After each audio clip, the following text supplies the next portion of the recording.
Well, hello, everyone, YouTubers and Twitchers alike. Welcome aboard Flying with Mike. Glad you could take some time out of your day to check us out. Today we are in the Rotate MD-11, not by far one of my favorite aircraft out there. Sorry, folks. I know a lot of you out there love this plane. Actually, in the real world, I'm just not a fan, ever was of it. Know the cargo companies love it, so that's why we got her on the line today, but just really never really wasn't a big fan. Like many passenger airline, really never took hold with them.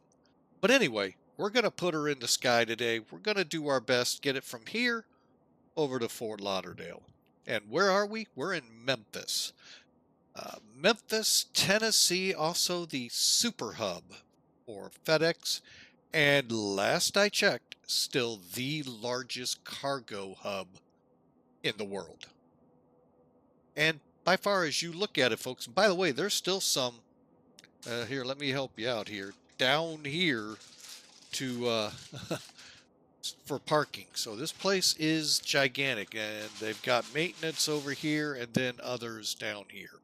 So the other cool thing here, and by the way, we are under the new release. Yeah, I know. It took me, what, a month? No, just kidding, folks. Thank you, Old Fly Guy 70, for how to install it, the update, without having to uninstall, reinstall everything. So, yes, kudos. X-Plane is outstanding in this for quick updates when you're not getting them. We'll get into it as we fly along so you all learn. A little teaser to keep you all there. But anyway, we're hoping and praying for a better run with cable. Mark your clocks at 3 o'clock if we're still streaming, folks. That's the general time when the problems hit. So we'll see. We did as the overlords told us to at Spectrum. So we'll see how that turns out. All right, so let's kind of now, the funny thing here, we've been through a lot of betas. We've been through, well, now 5 iterations of public releases. And you know what? They still can't get things from, you guessed it, floating. Look at the scenery floating. I'm not even going to go up to Anchorage and see if they even gave a darn about fixing that, because I'm going to be honest with you, I'll be really shocked if they do right now. If it's been this long, they don't care.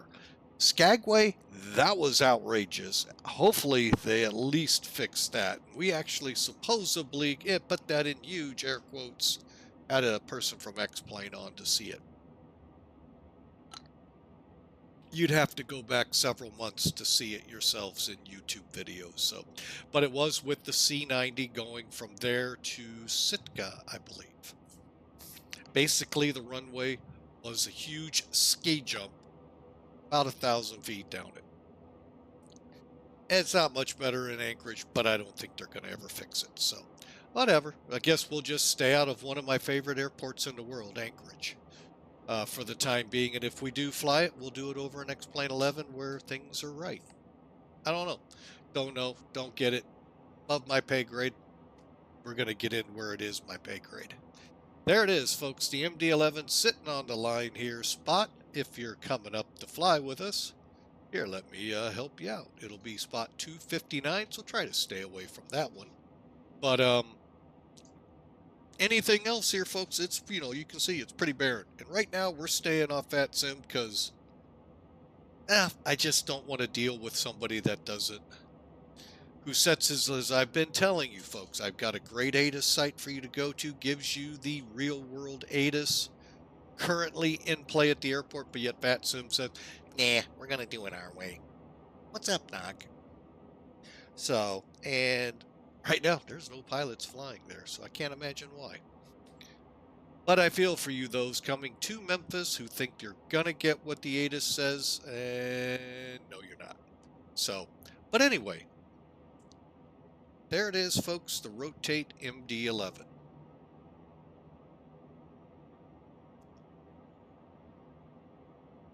Overall, not a bad plane. Now, one caveat with this plane.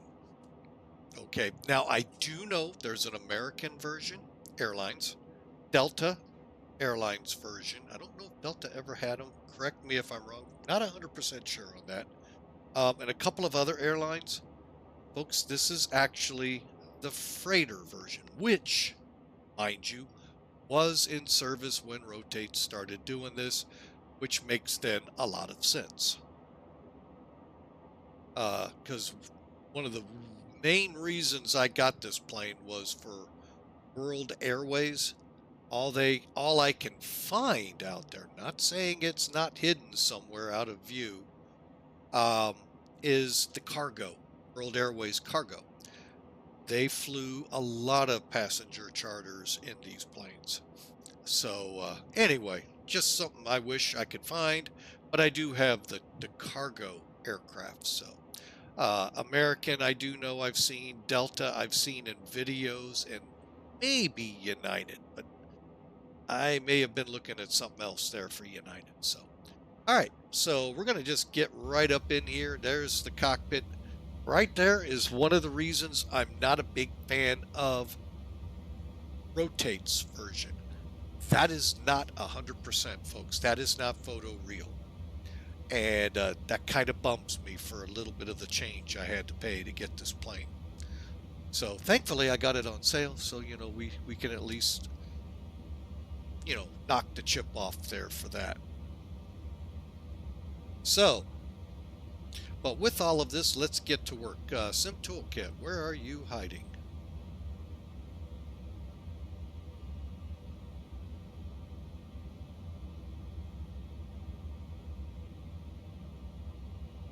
Pardon me just a second, folks, while I add some things in here to help you all out as well. There we go. All right, so there's Sim Toolkit, folks, and you can see our route. Basically, now when I first planned this a couple days ago, we were actually cutting this way because I didn't catch it at the time in my flight plan. They were using the 9s and the 9 and the 2 or the 27. Today, the real world ATIS says 3 6s. The VATSIM ATIS says 1 8s.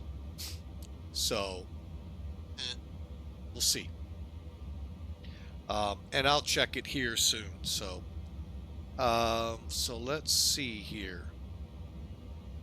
So basically that would mean we shoot off and then vector ourselves around to Beale, Pyramid, Emacs, Host, and out. All right, we're going to be on the, let me just put it up there for you. You all can read it at your own leisure. So Ohms 6 departure, LEYIK, Montgomery, ACORI, Tiki 3 arrival, 10 right. Unless VATSIM comes up there and changes that real world ATIS. There's a possibility, folks. That's why I put that caveat in there. VATSIM is notorious for that. So just you at least get an idea what it should be, and then you got to be ready for what VATSIM says it will be. So anyway, so we're not even going to look at the ATIS or the ATIS here because we're going to read the METAR. Now, yes, the winds technically do favor, as you see down here, 1-8 departures. But there could be things in play in that airport, and I'm thinking I'm looking at a due south that are helping to keep them going, plus a 5-knot tailwind. Unless you can't take that, there's no reason you can't go that way. And by the way, most airliners can. Matter of fact, all of them can. With the exception maybe of some turboprops, but it's going to be a very, very big exception. But anyway, 110 at 5, 8 miles, and we got a few clouds up at 8,000, 15,000, broken layer, so our ceiling is set at 20,000. 28 degrees outside. Whew, brisk out there. It's Celsius, folks.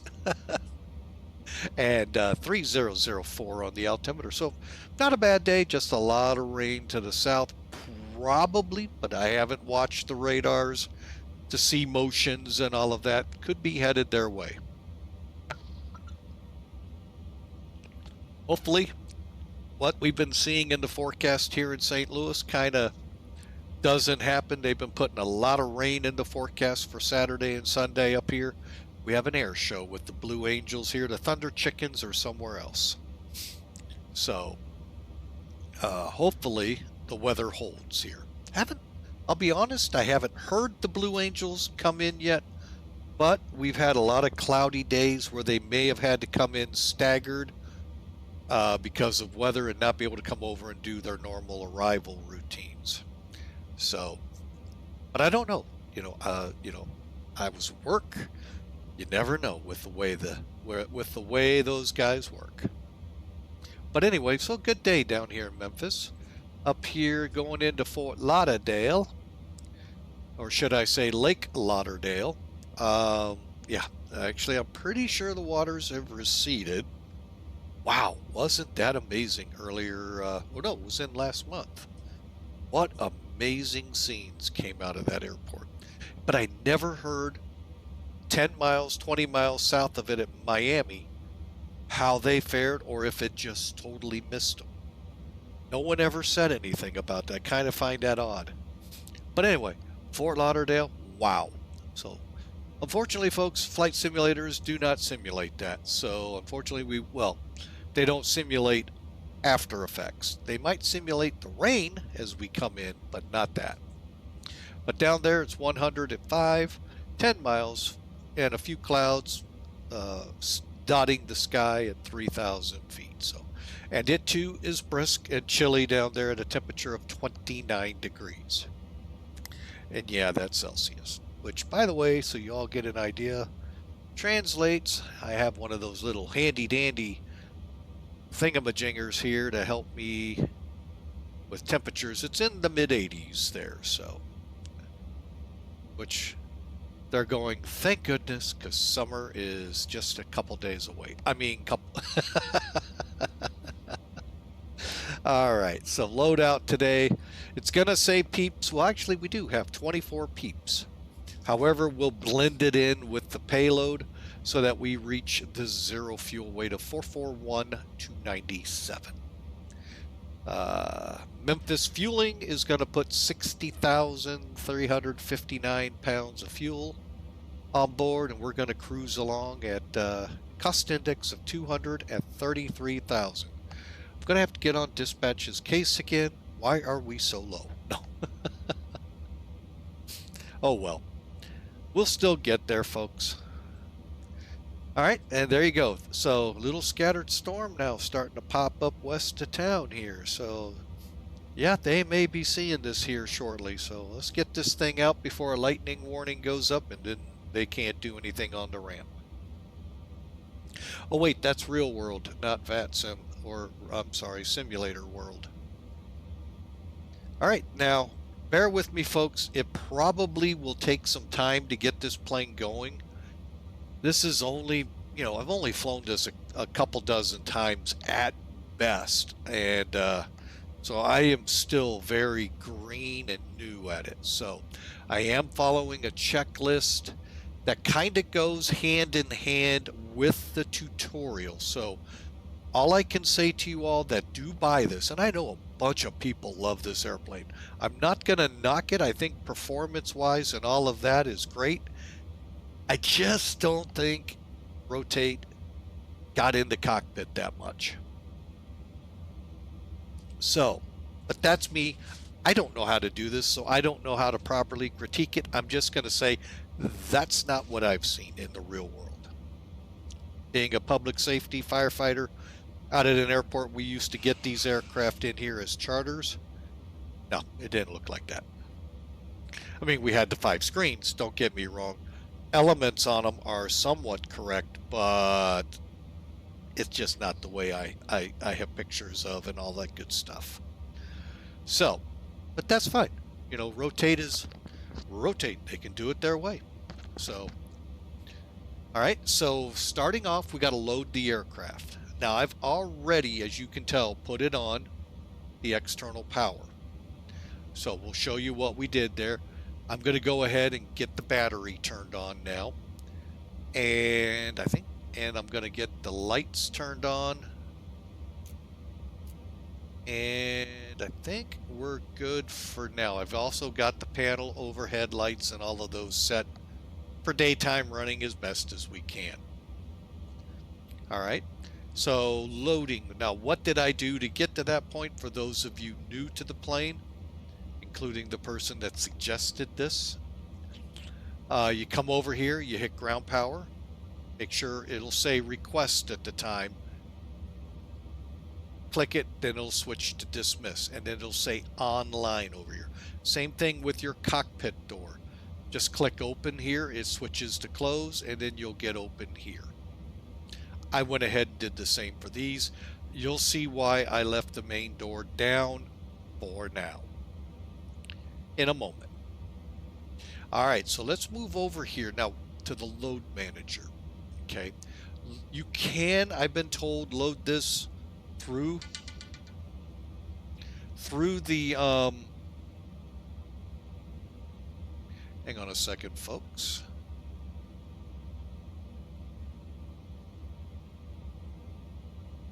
All right, there we go. Through the X-Plane 12 load manage in, when you go up here to flight, weight, and balance. When there's a load manager for a plane, I try to stay with the load manager. Okay. For me, it just seems like it just puts things in the profile of the plane that they have set up where it's supposed to be. So we're going to start right where it says total payload in CG. All right. Total payload we said was going to be, well, actually what we're aiming for here, folks, let me just get Sim Toolkit for a second, make sure my numbers match. Okay, they seem to. All right, so we're going to bring this up till our ZFW here is at or around 441,297.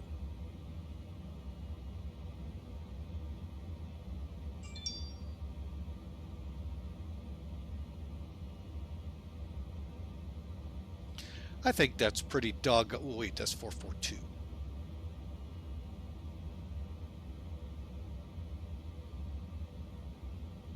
Or 441,297. I think that's pretty good. I mean, we could manipulate these numbers here to get a little closer. I'm fine with it. Okay, now, the big thing I've been told with this plane, and it's kind of weird, so hopefully I can give justice here to what the takeoff CG is what we're worried about here. We're going to manipulate it with the payload CG, but we're worried about ZFCG. Okay, it's got to be between 30 and 31% MAC. Mean air chord, if I remember the acronym correctly. We may have to go left or right.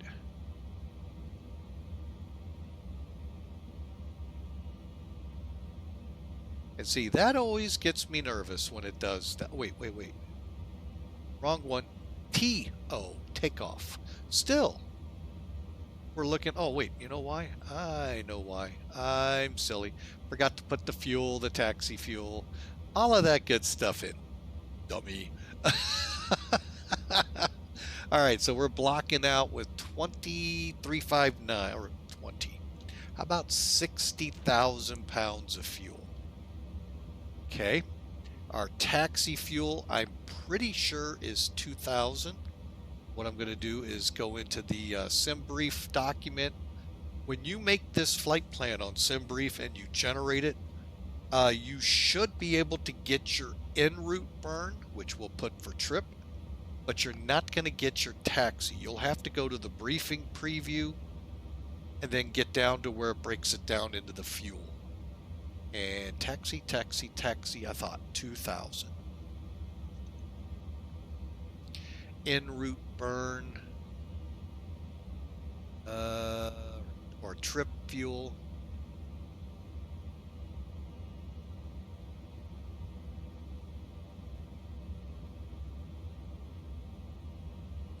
They're not making it easy to find.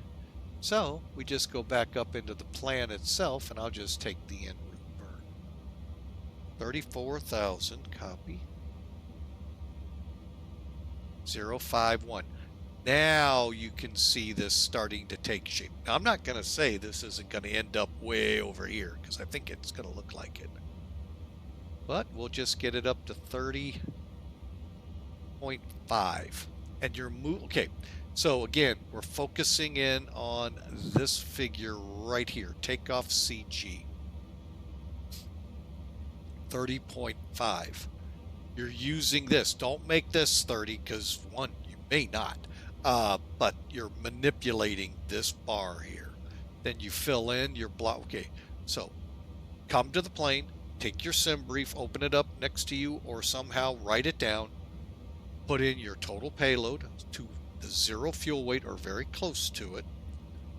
Put in your block fuel. Put in your taxi fuel. If you have the ballast tank, I don't even know what it does. Okay.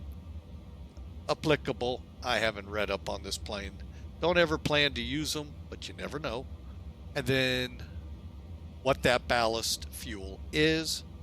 But then come down, make sure. So you got to make sure you do block, taxi, and trip fuel. Okay, then you'll one have a landing weight, but then you set your payload CG, watching this to get it between 30 and 31% MAC. Okay. If it goes yellow or red, like it did with me, rethink what you're doing, make sure you're doing it right, because it seems to work every time so far. I haven't done a super light load yet. I've done pretty heavy loads. Right now we're looking at 187,000, folks. Look how close to being max that is. So that should tell you something. By the way, for those curious, max gross takeoff is 630,000 pounds. We still got a good 120, 30,000 pounds to go. However, our max 0 fuel weight, 461, got about 20,000 to go there. So you're not going to be able to exceed that, folks. So, which then means you'll have enough fuel conceivably to make your destination. All right, so that's all done. Okay, so once we have that, we've got our cockpit all set up. I'm just seeing if I'm able to go ahead and load it. I think I am. Kind of funny, you never see that in the checklist. Just letting the guy that made the checklist know that, if he happens to be listening. Yeah, he didn't put anything in there that you can go now over to ground ops. Actually, you can either do this and it puts it to the FMC already. However, you do that, you don't get to see all the neat eye candy. And I'll be totally honest with you folks, it's there just for that candy for the eyes. It's not, don't expect what you see with TOLAs. Okay. Well, I guess to some this could be. Never mind. All right, so we'll request fuel. See how it went to refueling? Request loading, and we're going to go to loading. We'll close. Close. Go here. Zoom in.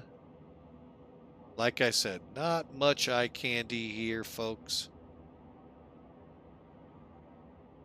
But to some, it's like, ooh, look what that's doing. You know, I get it. Y'all, to each their own when it comes to eye candy. I like what Tolas did with the A320. The A319, I would like to see some, but again, that came out before that. But this isn't Tolas. This is Rotate, a whole different company. And by the way, generally, this is how I remember when we had cargo at the airport I work at, how it was generally loaded. And that's about as much as we put on the plane, too. But anyway.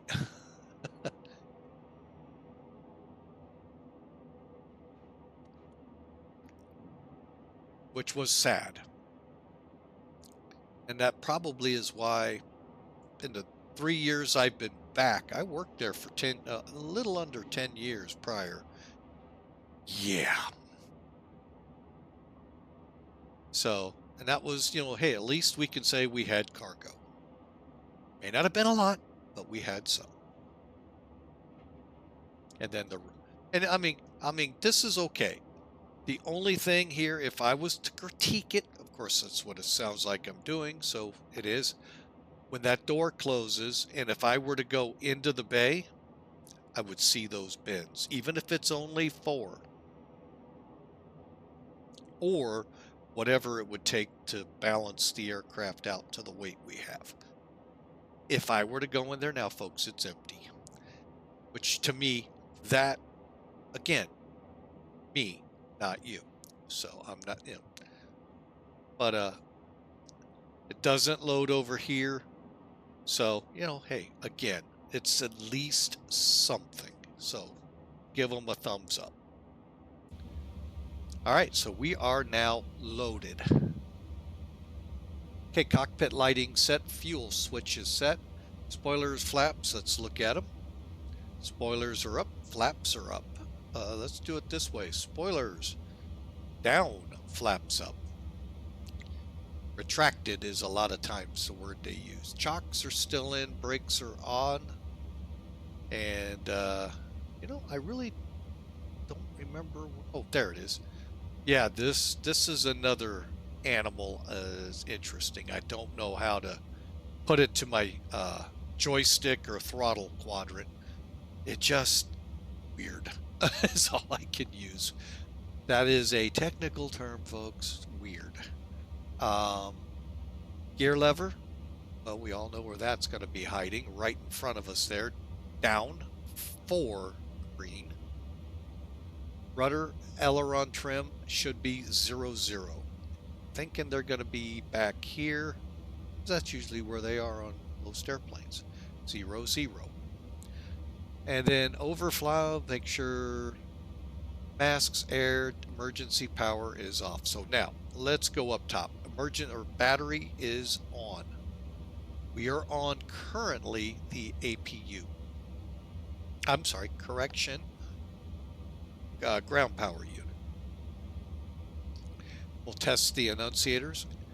I'm a little disappointed here, but Polis is a little better in the fact that it's a switch up and down that stays up. It's not a press and hold.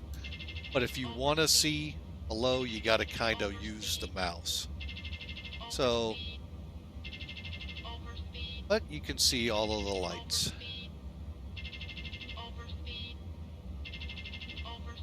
To a point. That I'm going to go ahead and turn the defog on. And let's see, so we did the lights. I'm going to go ahead and kick on the APU. And that's all you got to do is click the APU power switch here. It's going through its thing down here. You can watch it over here from opening the door to firing up. EGT coming up means it's alive. It's alive. It's alive. And pardon me for sniffling there in your ears.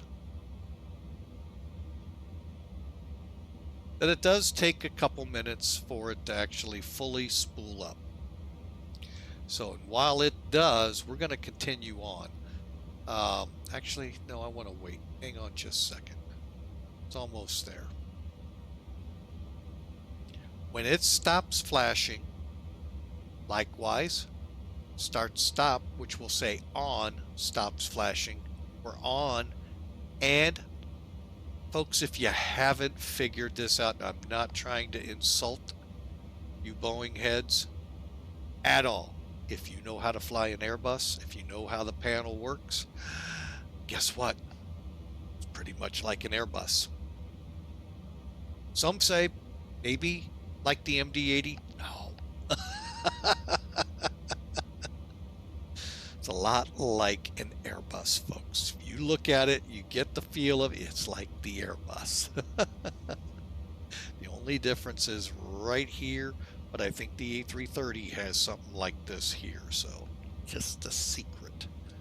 Think Airbus when you're here, and this all begins to come together. There's a couple little MD-80 things here with the McDo and all. I mean the FMS, or is it? But yeah, you're going to begin to see that. All right, so the APU is now on. And you can see up there, it's on. And down here, can I think I can. Now we'll just keep, because I want to get this plane airborne. All right, so we can now come off the external power, and that means we can go ahead and tell them, hey, get rid of it. Okay. Click dismiss, offline. Close. Oh, look, it's no longer available. Let's come down here and hit the APU bleed. And then these will go to blank here in a minute. As soon as the flows go out, look at that. Everything's set and ready to go. Again, think Airbus to some degree, folks. Now, am I saying it's 100% like it? No.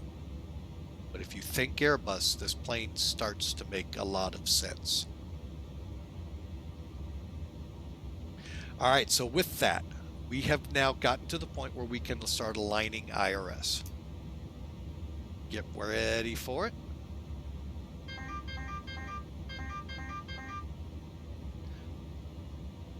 I don't get that alarm system. I'd really love to know if that's real in the real world. I'm sitting there thinking, as a pilot, the only reason I would react is because why is there a noise in my cockpit? Correct me if I'm wrong, folks. Would you think the same way? So, I don't get it. But it's tested when you go to nav 1. IRS 2, IRS 3. Now they're aligning. While we're here, it's not even in the checklist. Let's check the CVR. Looks good. All right, so the emergency switch to ARM. Don't know what that does, but you know, hey. Now we're going to do the initialization of the FMC so this thing can align. Now, one huge thing I don't like with this plane, no pop-ups. So it makes it a little cumbersome to do some things on here that would be real helpful. Now, I know you guys go, but the real pilots don't get that.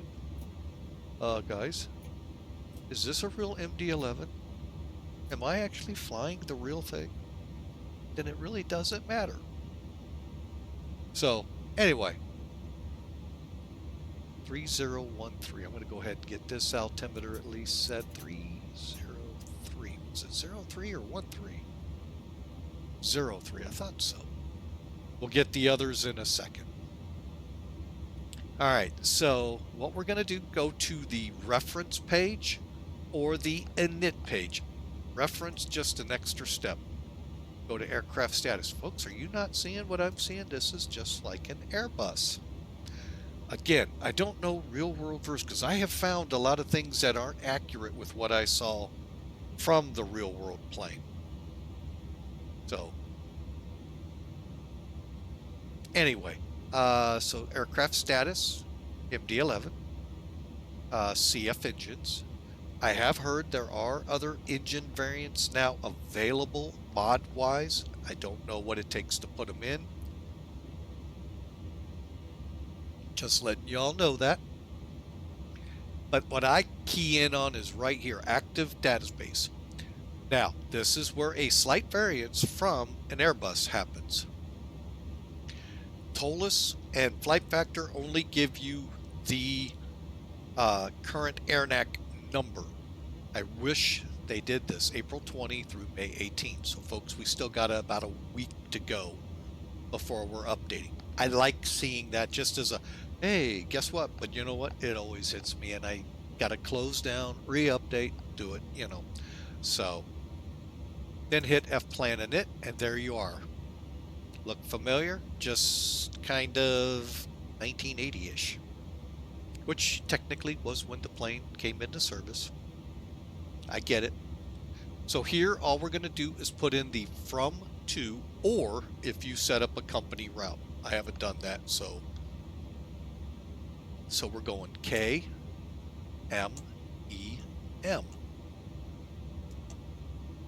K, Fort Lauderdale, or better known as Fort or Lake Lauderdale. Okay, now, if you know your lat lawns, you can put them here.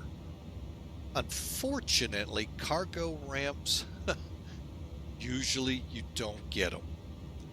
So we go with the airport. And then, so we're going to have to go, I'm going to double check one more time. Because one time you did have all the ramps here covered. But you know what that takes to update? A lot of work. A lot of work that a lot of people in this country don't want to do anymore. So, all right, yeah, all we get's the terminal. So, you know, we're going to just have to go with it.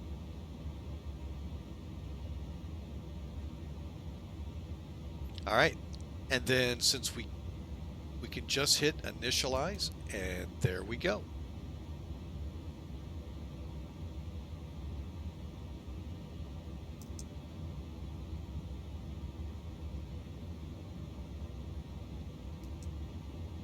All right, and it is doing its thing. Continuing on. Okay, so now we do a hydraulic pressure check. So that puts us back up top here. And it sounds like, oh my God, we mean we got to do a test in this thing? Oh, it's so hard, folks. All you do is you open that glass up. Oh, you close that one. And you see where it says hydraulic press test? Test. That was so hard, folks. Come down here. Hydraulic.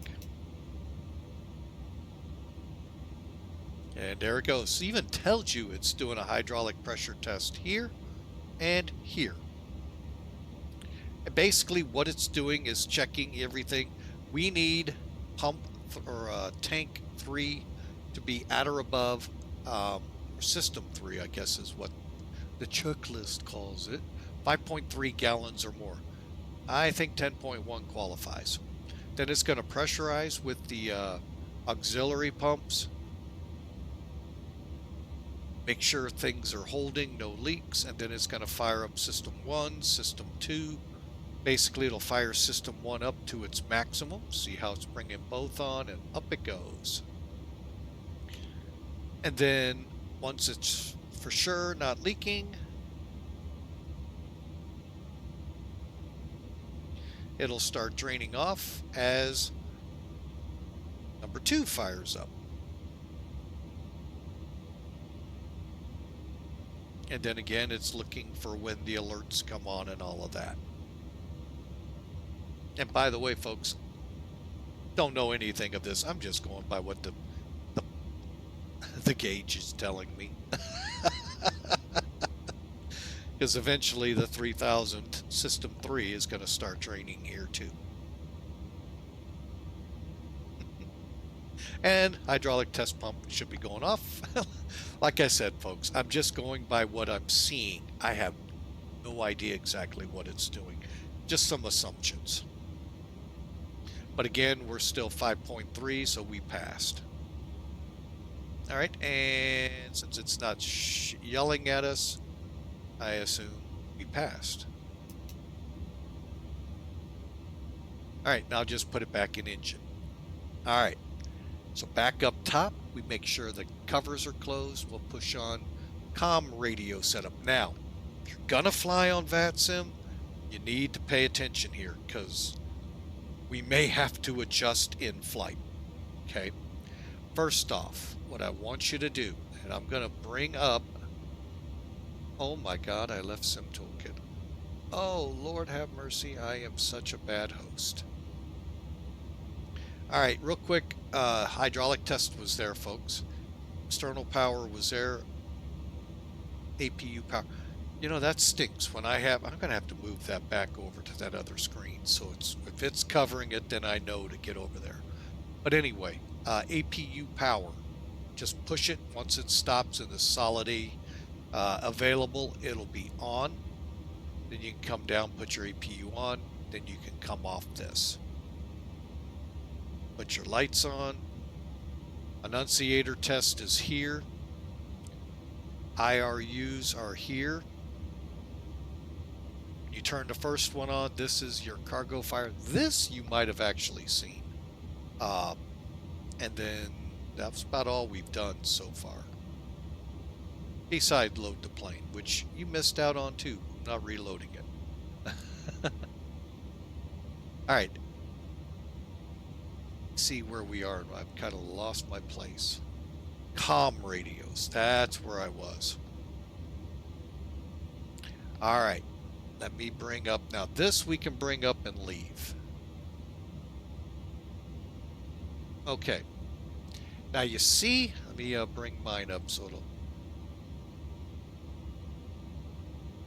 Okay, so I've got it set to where up here in the blue you'll see COM 1, COM 2.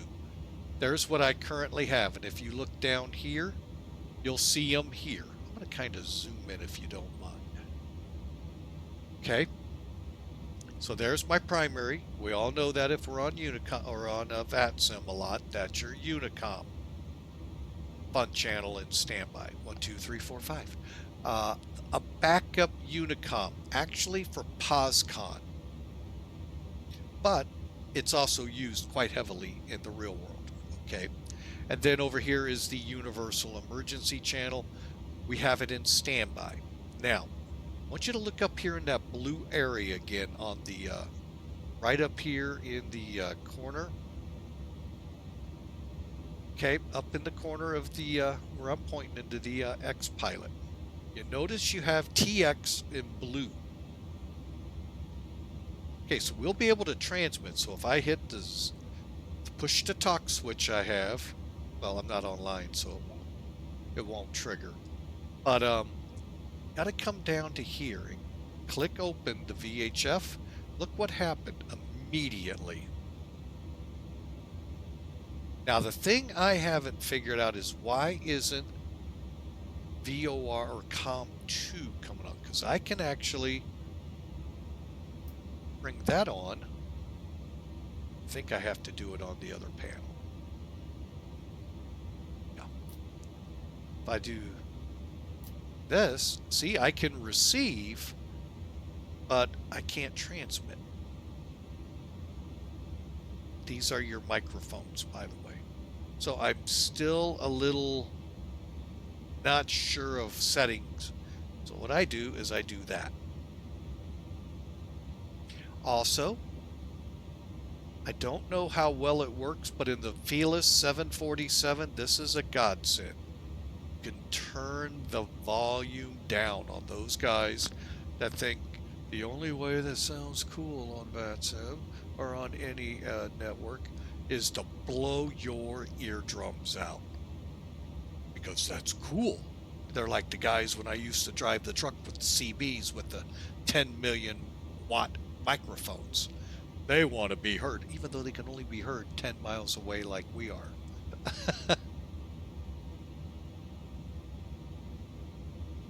So you can turn them down, which is really nice.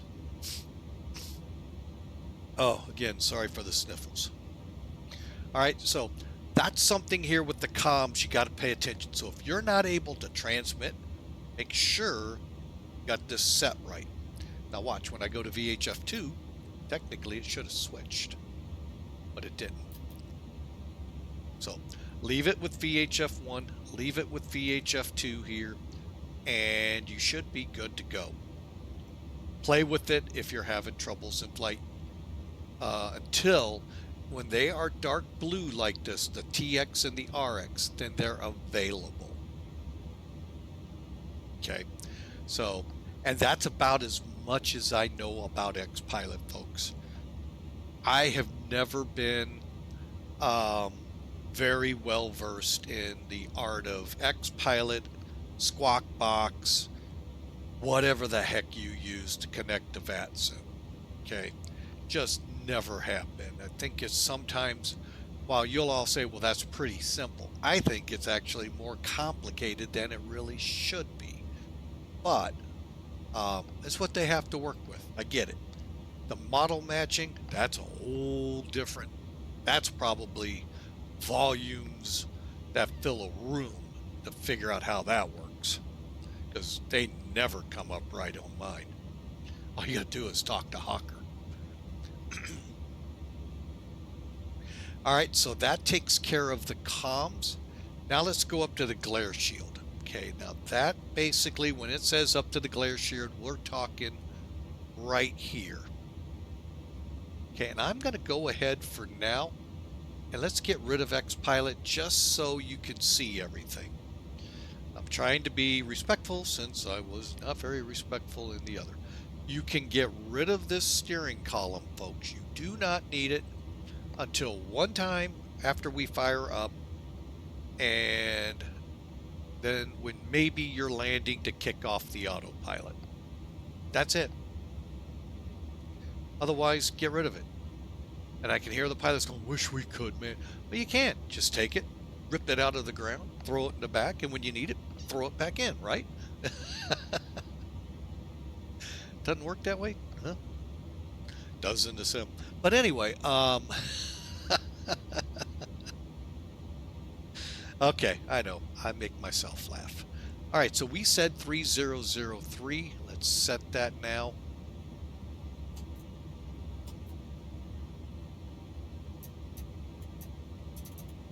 Okay, altimeter is set. What else do we got to do? Oh yeah, we got to put it in either HP or QNH. Now, the funny thing here is it isn't actually QNH, folks. The altimeter setting, another term for it is QNH. You either have inches of mercury or HPA. I like to call it HEPA, even though it does not mean HEPA. So set that, and then you can do that setting between, if you're flying in Europe, you're going to be on HPA. So to do that, what you'll do is I'll bring it up here, and you got to get it.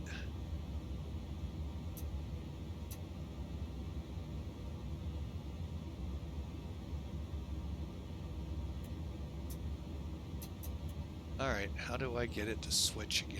Oh, you know, it's the simplest of simplest things. Just push the button. Told you folks I don't fly this plane much.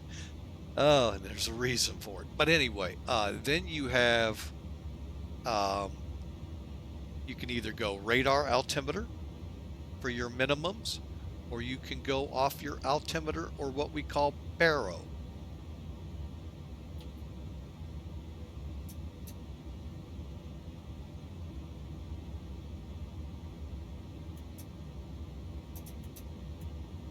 And I don't see an, oh, there it is.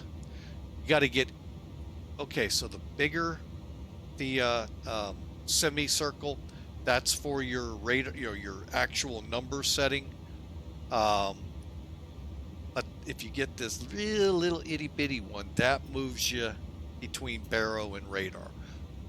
The difference being barometric, baro is barometric pressure, so it's whatever your altimeter reads. Radar altimeter is what your radar altimeter reads. That's this little guy right here. Altimeter is flashing at us right now. Okay. This is above sea level. This is above ground level. Guess what? When you set this to say 400, I don't know what the airport is, 400, and the airport's at 200 feet MSL, guess what? If you set your radar altimeter to 200 AGL, you're at the same level. So just some things to think about. Try something. And it will say differently here. See how that changed? Just trying to help those who are like me, really don't fly this plane much. And I'll keep it at 200 for now. Actually, we're going to go to 400. Because technically, as one of our viewers here, Bad Attitude, has told me 400 feet AGL is the minimum at which you can start a turn on takeoff. I did not know that. At my little Piper, by the time I got to the end of the runway, I'm turning crosswind. Whether I was at 400 or not, I don't know. So it's been way too long since I flew. So we're set. The only other things checked were on mag here, and that the bank angle is set to auto. For me, I find it easiest to kind of get above the panel, scroll in. You see that little notch around the vertical line there? That's telling you which one it's set at. And right now it's set at auto, which is good. Let it be the one that tells you. All right, let's get back down here to the FMS and get everything loaded in. Try and pick up the pace a little here. So, all right, so flight number. First off, if the checklist doesn't mind, I'd like to put the I can put the, okay. We're FedEx F DX 81. We say Tampa today.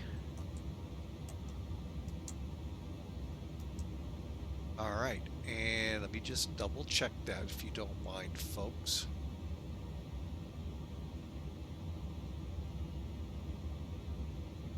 Tampa is the alternate. Okay.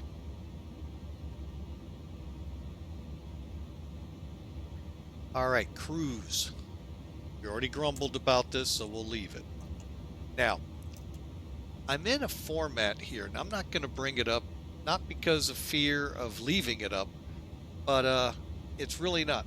If you use MGMRY, folks, you're going to find something that says OFP layout or something very close to that. Basically, what that is operational flight plan layout, meaning the flight plan that's generated by MGMRY when you hit generate will format in that format. So you would either set like American, Lufthansa, Air France, whatever all they have. I think they have Southwest, they have a couple of Uniteds, a couple of other airlines in there, and it'll form up pretty close. And I've had some people tell me, yeah, it's really close. So we're in what's called the United Airlines 18. Why I like that a lot is, one, it tells me when you're flying the Airbuses especially, it gives you the tropo, which if you remember right about in here on a McDo, it's right here asking for the tropo, and just like this, the cruise and the temperature. It spells out the temperature for you. So at cruise, it's minus 44. Oh, I did it wrong, folks. Hang on. My bad. My bad indeed. 330. Need to do the diagonal and then put the minus sign. Did I say 44? I think it was 44. Not allowed.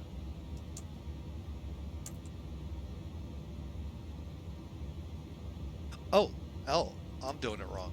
I'm being dumb. It goes here. There we go. Headwind. I don't know if we're going to get... Oh, yeah, I've got that. I've got all of that. We're looking at a cruise headwinds. Actually, it's not... Oh, headwind. No, it's actually probably a tailwind. See it again. 215 at 13.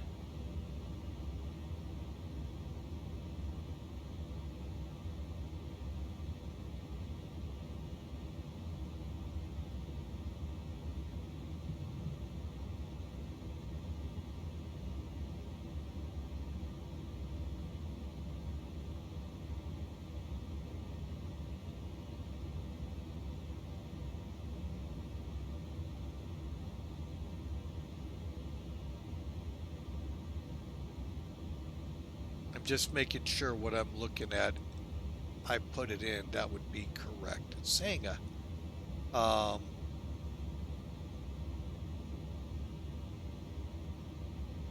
you know what? Hang on. I know a way to do this real easy. Sim Toolkit. That way, if I do have someone that's versed in this, they can look at it and say, yo, it's this.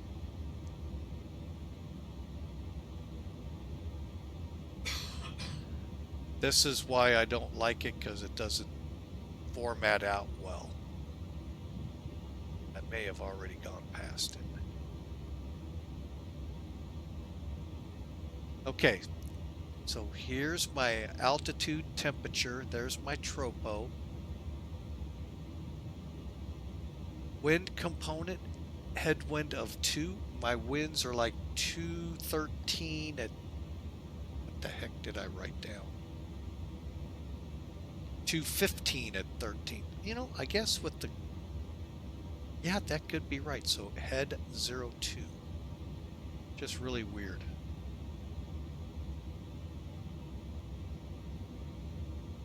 Just looking to see if maybe it just says, no, it doesn't. All right. Well, you know what? If you know in the United 18 where to find it, hey, I'd love to hear it. So we're going to go again, -44. And we're going to go /HD02.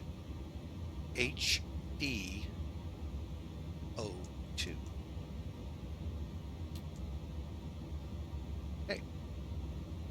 And then here's our cost index, which was 200. All right. We're moving along here at the brisk speed of a snail's pace. Okay, so we got that cost index. Let's go to page 2. So to do that, let's click page or the arrow to the right. Now, had you, let me get rid of Sim Toolkit so you know where we're at. See, that's the other, I do have a habit of that. Okay, so what we did is clicked here to move on. All right, now, had you come up here,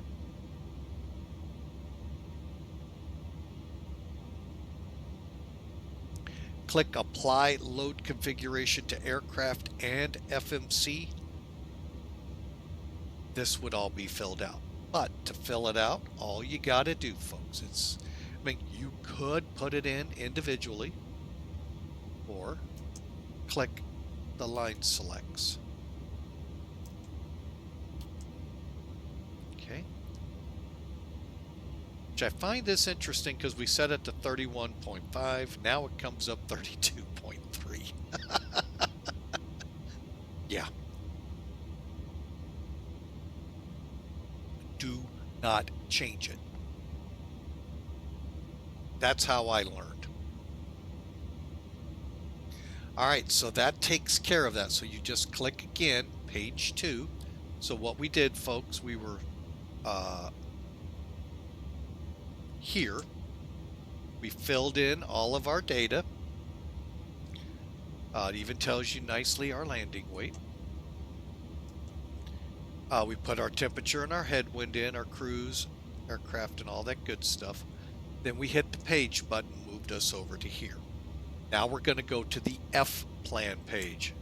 Airbus guys, sound familiar yet? Yeah. The only thing different here than us lazy Airbus pilots now, that all we had to do was push init request. Wham! All of this stuff was in there. We got to put it in there. So let's start off with Memphis, Sid. We start with the runway. Bear with me a second, folks. Is he still assaulting the airways?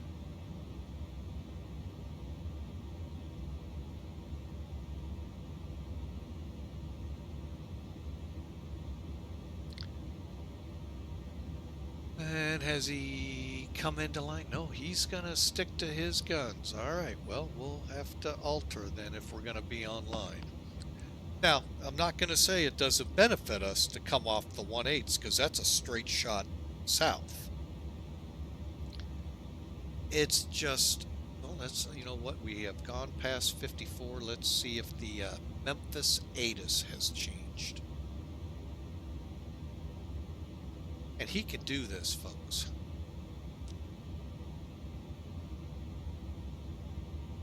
They have now changed as of 1754. All right, so now we are going to take off, see if he has anything in particular. Visual approaches, 1/8 right, 1/8 left, simultaneous departures, 8 center and left. So 1/8 right, left, and center. Okay.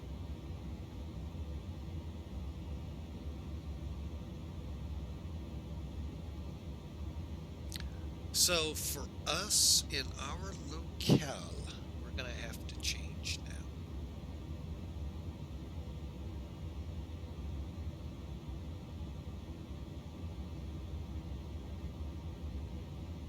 And let me look. So we're down here, so we can make either 1/8 left,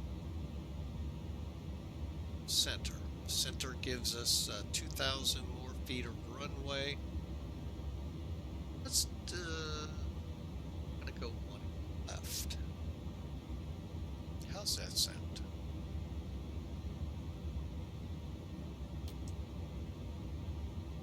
We're on the alms. So calculate here.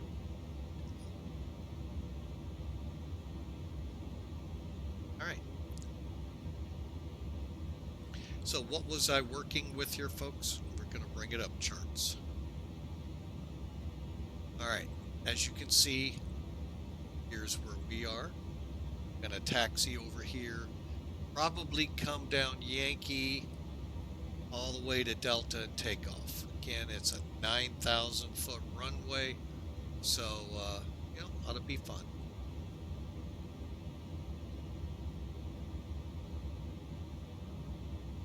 I need to get something fired up real quick here, folks, so we can finish up the flight planning. Ran out of time.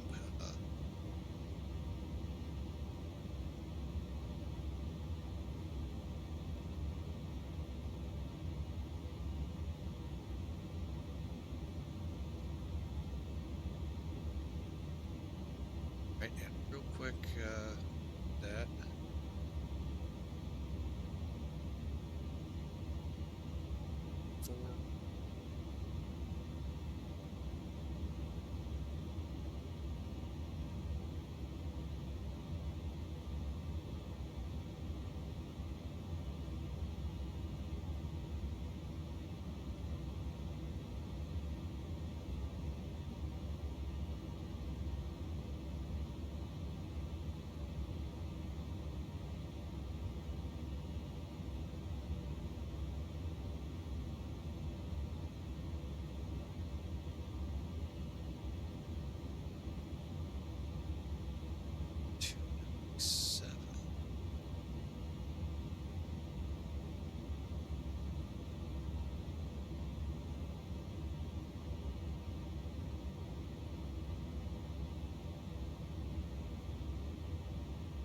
Right, that's close enough, and we're from KMEM to Fort Lauderdale. What I'm setting up here is actually not my login, but we're setting up our trip here, so I can get numbers for flaps and stuff like that. Didn't have time to set that up. 359. Taxis 2,000.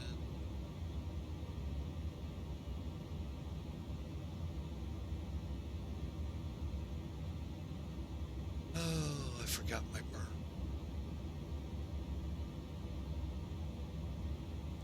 Okay. Actually, that was pretty close.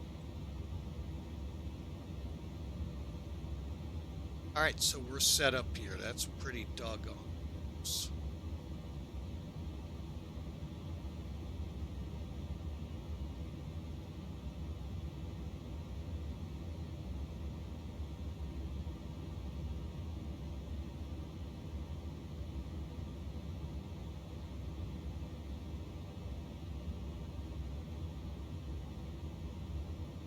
Okay, so let me get that set. Ready to go. All right, so again, we're looking for, okay, so let's get back to what we were working on. All right, so we're on charts. You can see our taxi route. Let's, at the same time, pull up our departure. So we're going on the Holmes 6 RNAV departure to LEYIK. Okay, so first, up, till we see Holmes. Select it. There's our transition. So we're going Holmes 6, our transition, off this runway. Not as readable as Airbus, but it's really, folks, we're working it just the same way. I really don't mean to upset Boeing people. Really don't. A lot of them really don't like Airbus. All right, so let me pull the route up here and we'll just put that in real quick.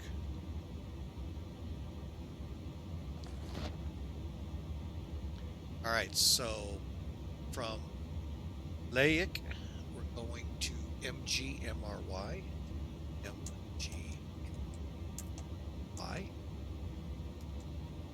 MGMRY to ACORI.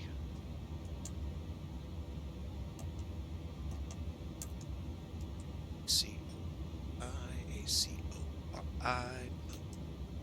And then from there, we're on our arrival. Okay, folks, it works exactly the same way. Look, we click star.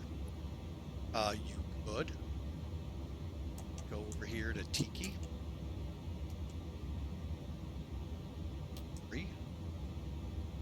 10 left, was it? 10 right. We have Beezer or Bunker. We're actually using Bunker. I'll show that here in a second. So, there you have it, folks. Let's do the insert and start from the top. Let's go to map. Is that correct here? It should be map.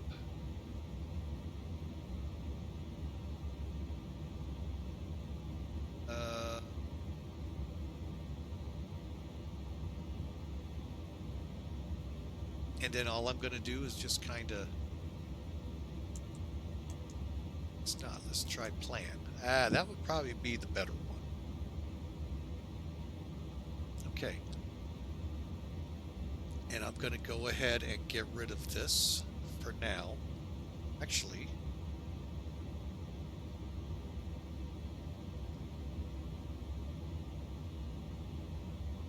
and see, this is where pop-outs would help. I'm going to keep this up. All right, so we got Gaddick, Alexander, Emmett, then Costa, then Holmes, which is right here, then LEYIK. Okay. Then we got the 214-mile run to Montgomery.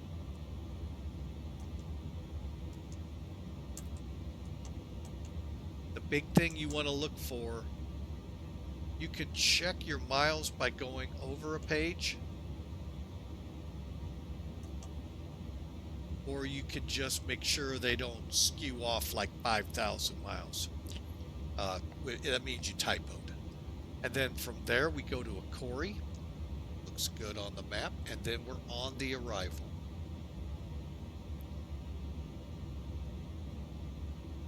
Okay.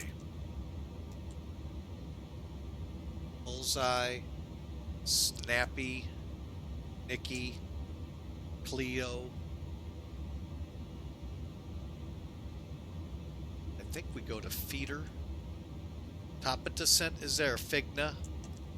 And then Jaspo. You can see the restrictions as we come in. Dana,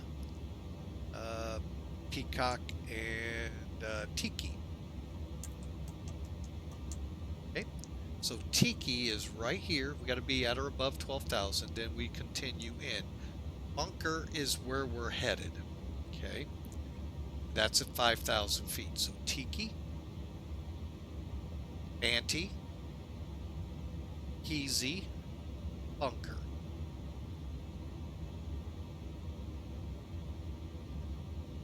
And then we'll switch into the ILS, and so we're going Bunker to Beezer to Blam to Lori, Zale, and in. So let's make sure those match up. Okay, it stops at Lori. Lori is the magical 1,800 foot we got to be at on the glide slope and heading in. Missed approach course out to our hold at Uzel. Whatever it's called. Ulza.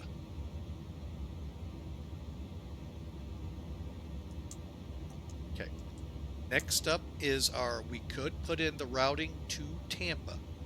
A little more complicated in this format, but it can be done real easy. And that way, if you have to divert, you got it. All you do is just direct there, hit your direct button, and then whatever the first fix is here. Whatever fix. So there you go, folks. The flight plan's in, and it looks good. Let's go back up here, put this on map. And F-plan this. All right, let's see what's next up. Let's go to takeoff and approach. This is what I was working on for a quick second there, folks. Sorry I didn't have it pulled up. All right, so we're on takeoff approach. Don't need charts for this. We need TopCat for this. All right, so what was I doing? Basically, I pulled this up, put our plane in, and put the numbers in pretty close to what we really are, and then shoved it over. No, we're not Southwest. Believe it or not, it doesn't care that part. However, we're taking off, we said 18 left. All right, so before we can start filling this out, we need to know what our data is. Okay, and unfortunately, SimBrief does not get into this kind of data, folks. You know, I wish it did. Boy, would that be awesome, but do you know what it would take for them to do that? With all the different variants of aircraft out there, let's just take the MD-11. I think there was one for PMDG. Can't think of the company. There was another one. Plus X-Plane, JAR had one. That right there, folks, is a lot. Then you get the Airbuses and the other aircraft, and there are a litany of people that make payware and freeware for them. It's a pain in the butt. So we're just going off. I don't even know which one I'm going off of. So the goal here is to get close.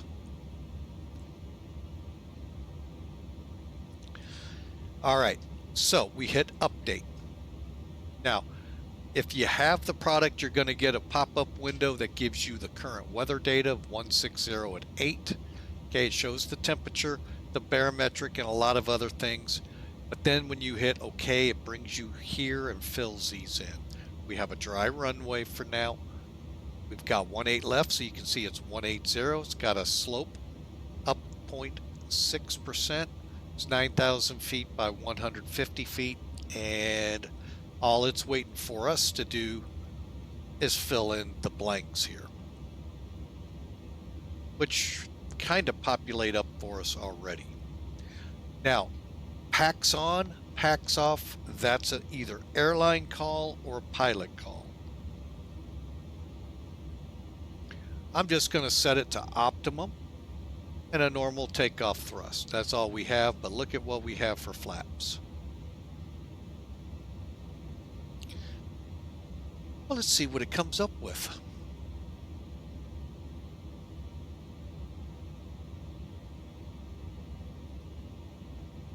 All right. And I will show you how you set these flaps to be able to go to 24. Yeah, that's kind of wild, isn't it? All right, and it's not a flap setting down below here, folks. So as we look here, if we were to flex this to 53 degrees, 8 feet of runway theoretically would be left. Now, I'm going to tell you, this thing likes to eat runway, so I think it's pretty close on these figures. I think it's PMDG that it's set to, but they're pretty close, folks. So I'm going to back it off to about 50. Little cushion there, granted only 200 feet, but you know, got to give the fire department a little bit of a scare.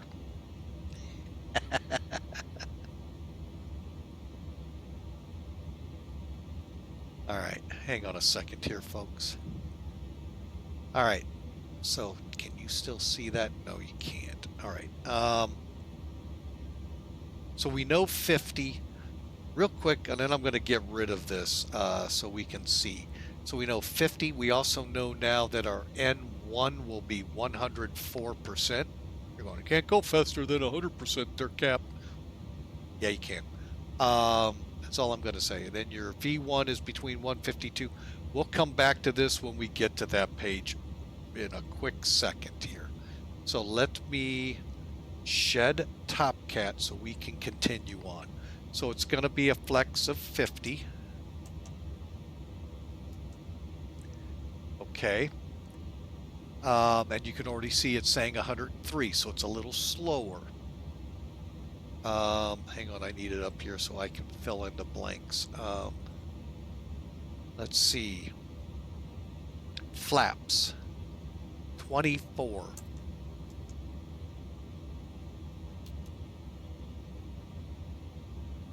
Slope and wind. Okay, currently we have a headwind component of 8 and a slope, remember I said?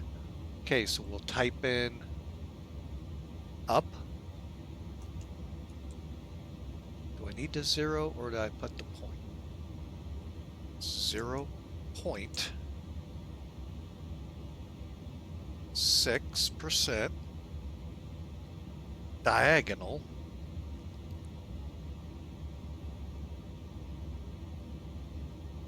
HD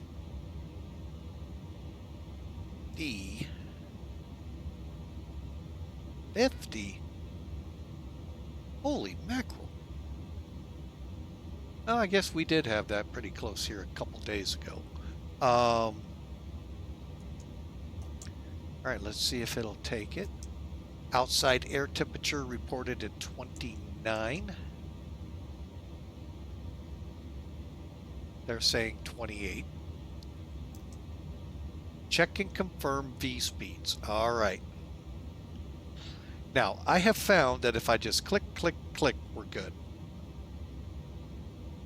If I go in and put the 152, 158, 166, they don't take. So we're going to try this. Click, click, click. Now, we're technically done with the FMC.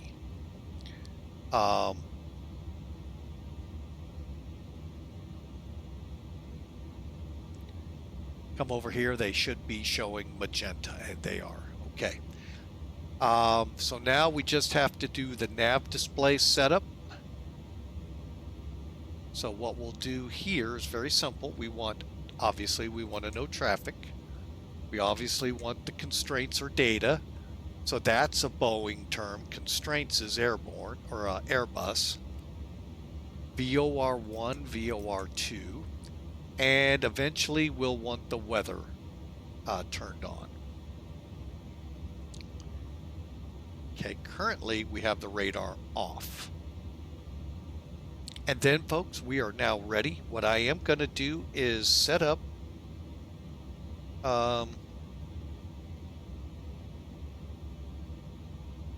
and 250 is good.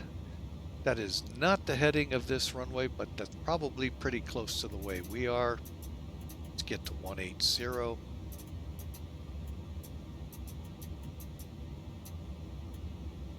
And for the departure, initially is 5,000. If I remember what I read. Top altitude's 5,000.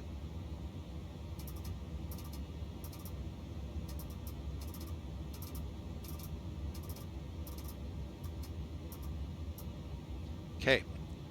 And then we'll do the same over here. Traffic, data, VOR, VOR. Now, if you know,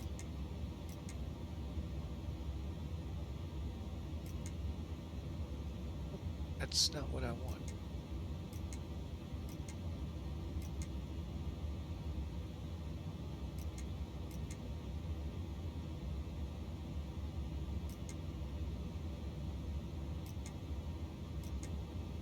If you know how to turn on, if it's even available on here, terrain radar, love to know how. I really don't know how. So, and with that, folks, we are ready for pushback, and we're only an hour and a half into the flight. Huh.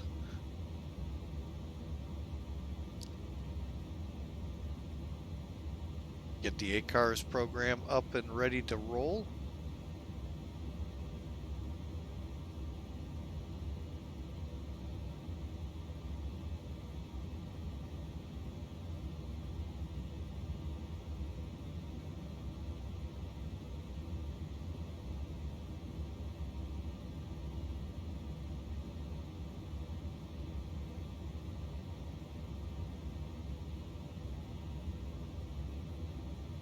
All right, we are on the FedEx ACORS system. I'm just going to check their flights. There we are. And hope y'all enjoy. We are ready for pushback. Let's take a look outside.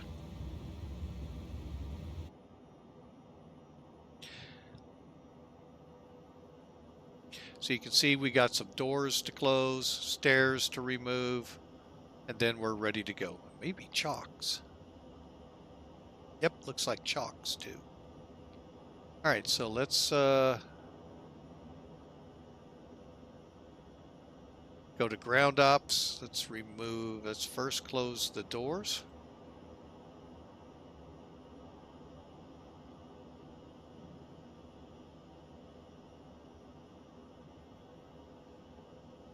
Okay, they're all closed over here. Let's kick out the stairs.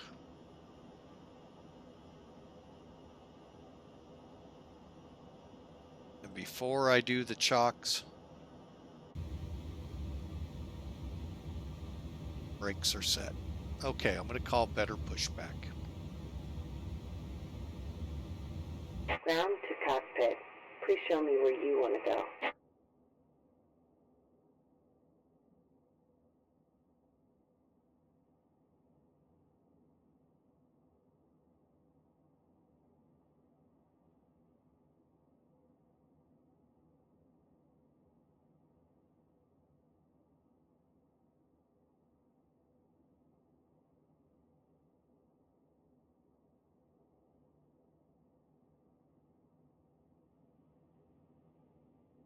Ground to cockpit. Tow is driving up.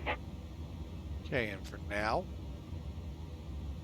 let's get rid of the chocks.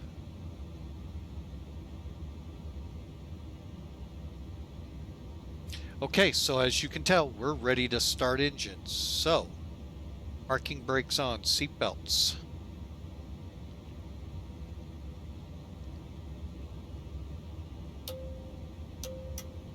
On. Beacon. On. Emergency lights. Arm. Verify the emergency switch is in the arm position. Fuel panel is set. Air panel is set.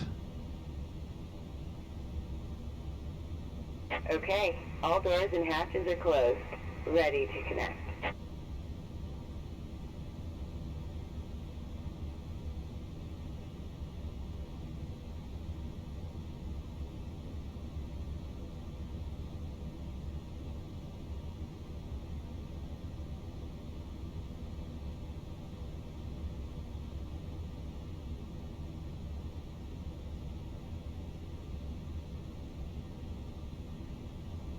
All right, I know something I forgot.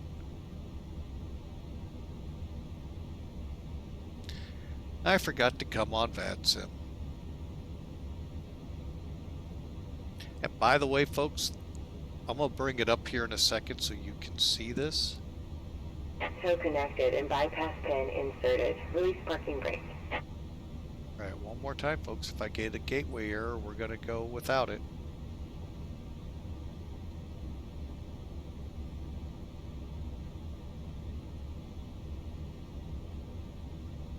I think we're going to get a timeout error. All right, we're getting gateway errors to get our flight plans loaded.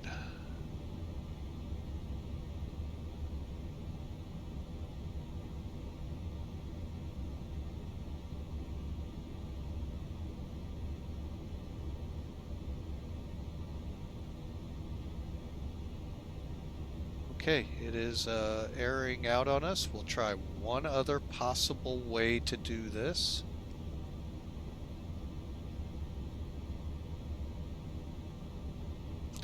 Immediate timeout. All right, so we are going to stay offline. I'm not going to play the I'm going to have enough of that trouble possibly here in an hour and a half, so let's just go with it. All right, let me bring this up real quick. Yeah, you're going to love this. Here's what's going on right now. Those thunderstorms have exploded around the Memphis area and moving in. Yeah, so yeah, fun times in Memphis. Hope you guys are safe. All right, and if I can't, we'll try one more time.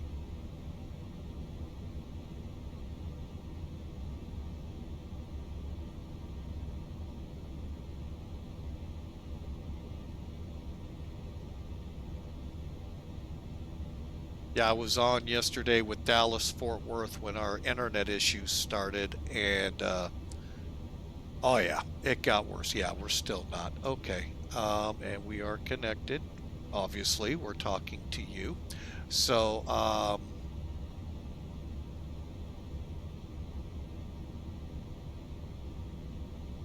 no, I'm not even going to do that. Okay, we're not going to be using it today. We're up and running here, so let me just slide that up on my windows. All right, folks, we're ready to go. So here we go, pushing back.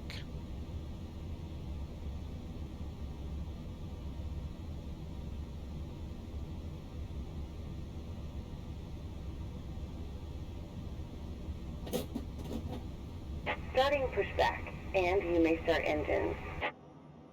Let's see how this goes. Sometimes, folks, this thing has been kind of squirrely. So let's kind of watch here for a second. Not as squirrely as that. Yeah, X-Plane, you've got scenery issues.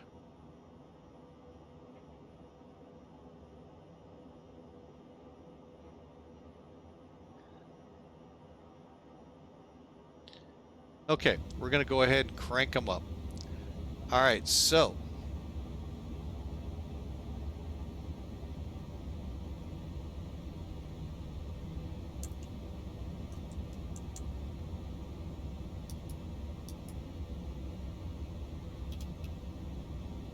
TCAS test has.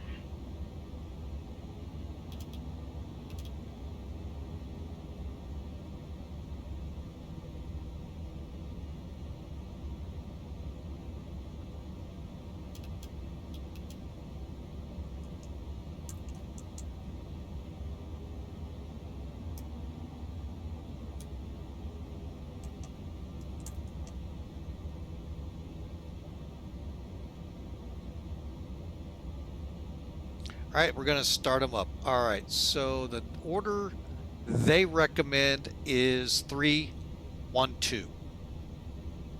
So just so you all know what that looks like. Because I know there's some curious, new to the aviation, new to flight simming. Engine 1, Engine 2, Engine 3. And they are, folks, by the way the pilot sits. So 1 is to his left, 3 is to his right, 2 is the center one. So we're going to start that up. But first, we have to decide which... Operation complete. Go ahead and set the parking brake. Okay, we'll set the parking brake. Brake set. Disconnecting tow. Stand by. Okay, and I'm going to go ahead and clear the master warning. And so we're going to start the right engine, number 3 first. But to do that, we come up here. It's either A or B. Now, how I traditionally do this with a system like that is if it's an even day, I go with the right one. If it's an odd day, I go with the left one. Today's even, so we go that way. Packs are now off, as you saw. It's all automatic, folks.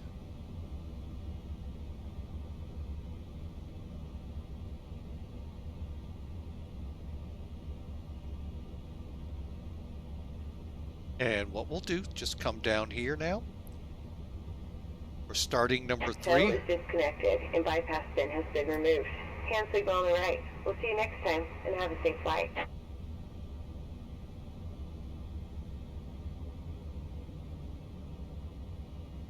You're watching this number right here.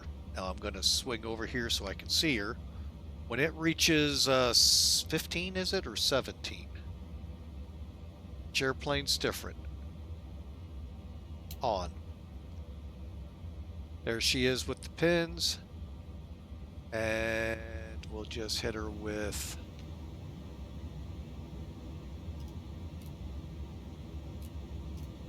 That way she knows we see her. And the engine is spooling up.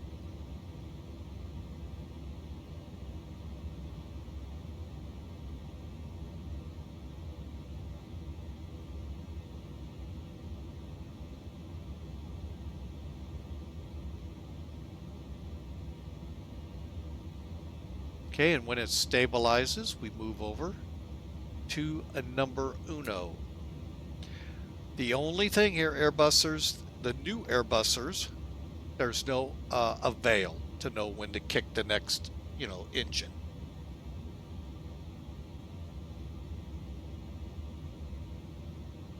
But it's pretty simple. Once it stabilizes, you're cleared to start it. Okay, there's 17, so on.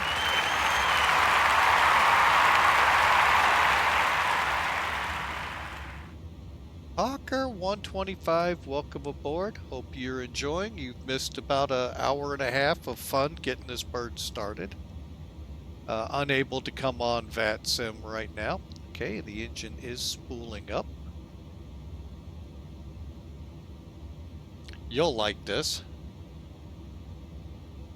No change.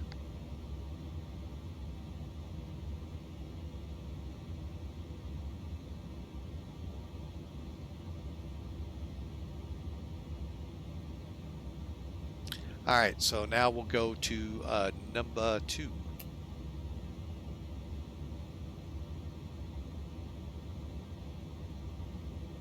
And I really don't think they're ever going to fix the scenery problems.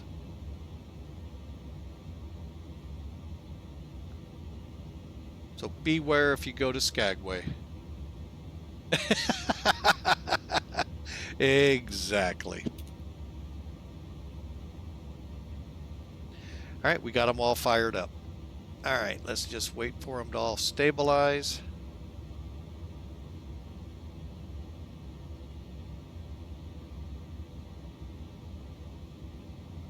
All right, well, enjoyed having you there for the few minutes you could see. And hope your day at work is going well, and hope the camera is not being overloaded with things flying about.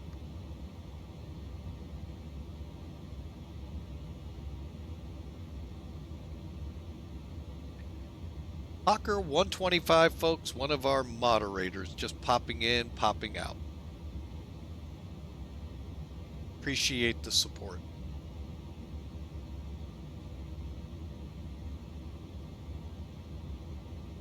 All right, so we are stable, so let's go ahead and continue on. Windshield, we already did it. We got the defog on. I'll just switch up here. That was this switch. Anti-ice. I'm going to go ahead and turn it on. Since we have thunderstorms in the area, we'll keep the engines on. Air panel is set to auto. And everything's switched over. APU. Come up here.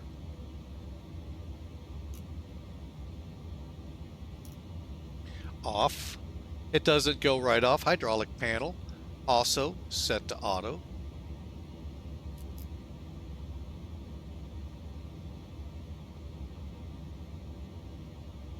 Okay, that's what I always forget to do. Forget to turn off the bleed air.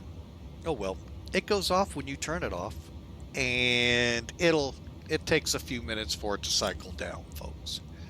Okay, so the air panel set, hydraulic panel, automatic, and cabin report received and announced. This, I don't know if there's a particular switch or not for, folks, but didn't see it when I ran the tutorial, but don't know. Takeoff data confirmed. You're going, no, it's not.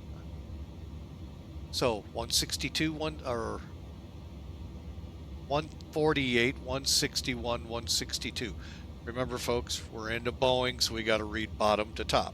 Not normally. No, but that's how it would come up on the speed tape. Just kidding. Got to give some fun there. All right, so flaps. Let's confirm that first with the FMS. V1, 143. Rotate 161, 162. All right, now the little booger everyone is not sure of. Oh, let me click it again. There we go. Flaps. All right, so we're going to set to 24. We're currently, if we were to go into the dial of flap, you know, McDonnell Douglas / Boeing could not make a comedic aircraft any easier to be funny with than something called dial a flap. And I'm going to leave that right there. Let your minds go down the gutter. All right, so what you do though, okay, we got to set the flaps to takeoff. So we're going to dial a flap to 24. Isn't that kind of weird? You set this over here. You don't have a flap setting here for it, folks. It's either 0, I think slat, maybe 5 you'll get here, and then whatever is in this window, and then 28, then 35, God forbid if you have to go to 50. That's a lot of drag out of this plane on there, folks. So it just cracks me up. Sorry, maybe I'm the only one that laughs at that. Flaps. Now, you will see it here and here. It says slats. Again, I wish we had pop-ups, but the infinite wisdom of Rotate said no. No. Okay, but you definitely can see it here. Slats. Okay, let's go one more. It may be going all the way down. Yeah, it is to 24. And it will say 24 down at the bottom. I do not know how real this gauge, this panel, or this display is for this. All right, 23. I said 24, but I guess dial a flap was off a number. Yeah, it's saying 23. Oh well, we'll go with it. It's just, to me, funny. I'm sorry, it just... Anyway, before I get myself in trouble. Spoilers armed. Okay, folks. This is one that took a couple flights to finally figure it out. Raise your hands. How many have tried this plane out? Push the throttles forward to here. Arm slats for spoilers. Spoilers not armed. Something to that effect. Heard it every time, folks. Get the hand, pull it up. Airbus, guys, just like Airbus.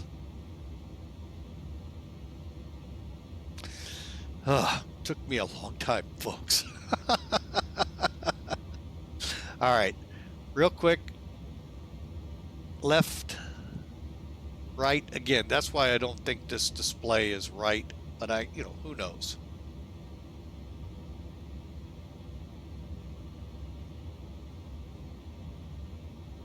It's probably been better part of 15 years since I've seen one of these.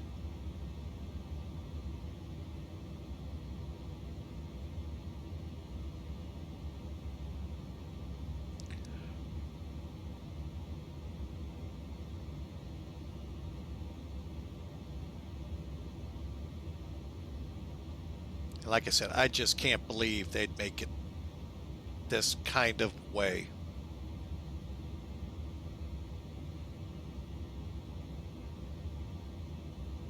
Okay, and then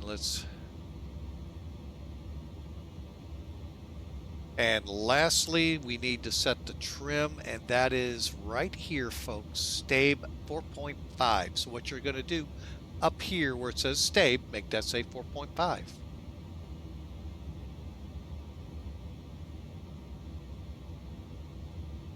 And if you want to find out about what you're setting there, if you're into learning about these planes, there is a Modern Marvels show out there. They're a 1-hour show, folks.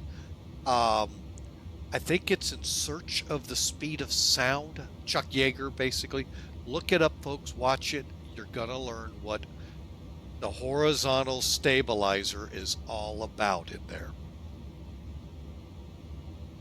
which is what you're setting there. So what we just did was basically, if you've ever wondered when you looked at these planes, why is there this around most of them? That's what it moves, pivots along. So and then we just set it to 4.5, whatever ANU is. Astronomical units, who knows? Maybe we're able to fly around Pluto that way. I don't know. I don't know. But anyway, that's set there, and when you put it to engine like we're about to,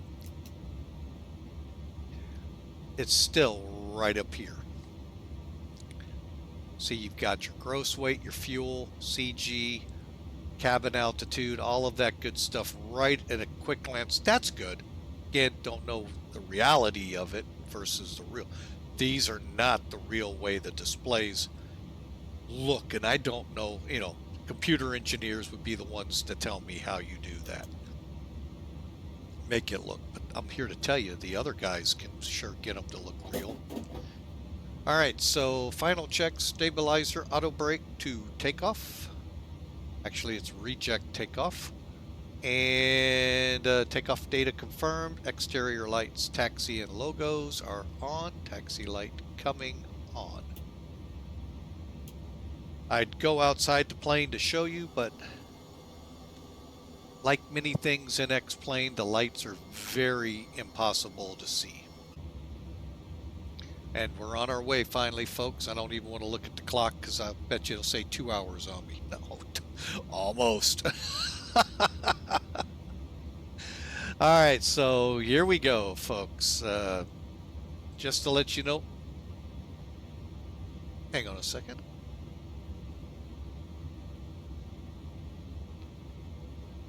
Just to let you know, in about an hour is when we've been having internet issues just about every day on that hour. We're going to see if it happens again. And then God help Spectrum.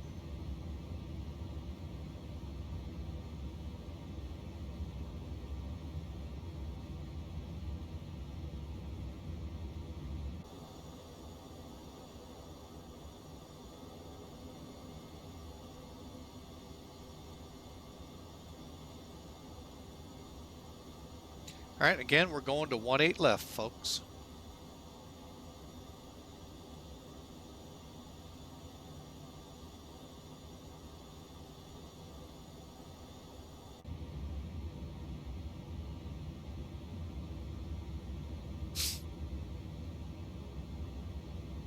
But yeah.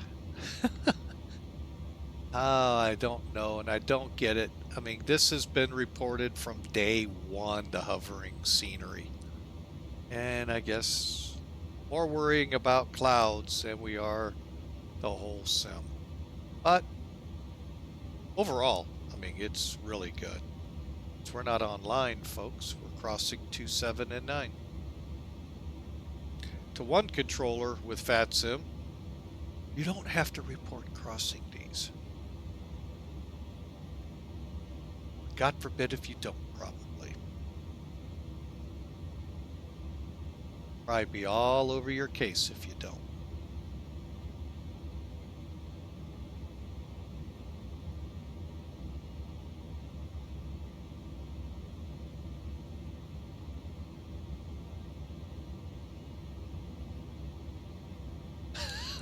The AI traffic cracks me up. Right into that fuel truck.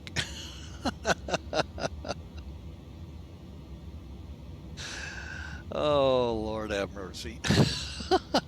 I'm sorry, folks. It's the little things in the sim that make me laugh. Hey, you know, at least there's a step up between 11 and 12. If you look at the AI stuff like the fuel trucks, the baggage guys, the pushbacks and all, the tug over, they have people in them. Before it was understandable why they hit each other. There was nobody in them. Oh man, they cracked me up. Oh look, and they were going right through the wall. Oh boy, hey, it's free, folks. But like I said, it just, you know, it does make me giggle.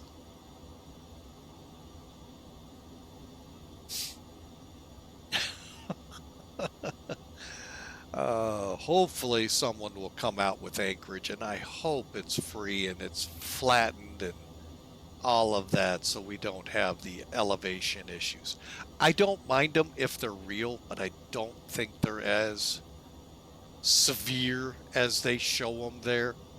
I may have to get rid of my St. Louis scenery to see if it's how exaggerated 1129 is, because that is actually a pretty significant uphill grade, 11.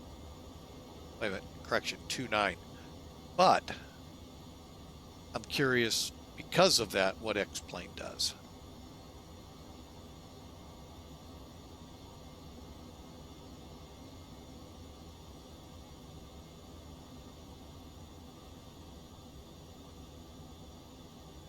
All right, we're at the end of the runway. Yes, I took my time in not doing checklist items till we got here. Figured I'm running this far behind. What's another couple seconds, right? All right, parking brake is set. Okay. Before takeoff data checked, still set in magenta. Auto flight on. Okay. Spoiler handle. Oh, that's funny. Oh, that's after. I'm sorry, I jumped ahead. EAD, nothing in blue that we got to worry about. Windshield heat, seatbelt, smoking, parking brake. Yep, everything's good. Air panel, hydraulic panel set, cabins ready and announced for. TARA. Folks, we are ready for the runway.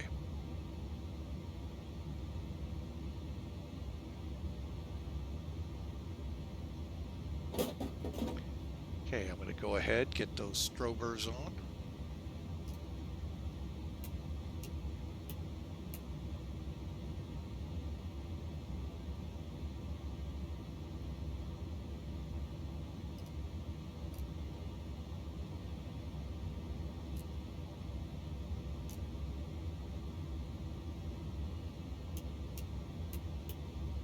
Okay, here we go. And Memphis traffic, FedEx 811, heavy, departing runway 18 left.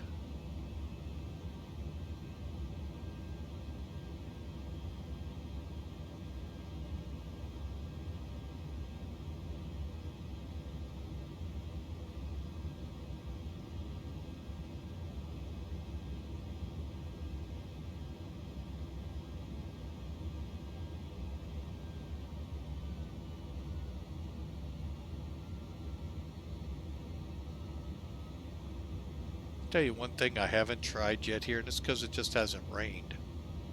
Let's give it a try. Pretty sure the wipers are about as bad as the others. I think Zebo might have been the only one of any value.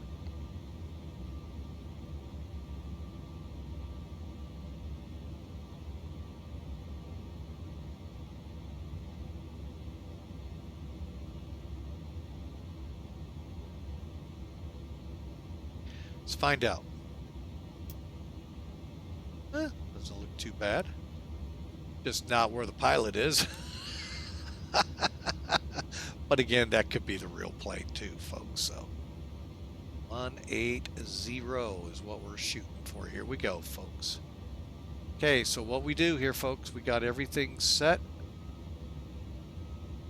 Lights are on, brakes are reject. Here we go.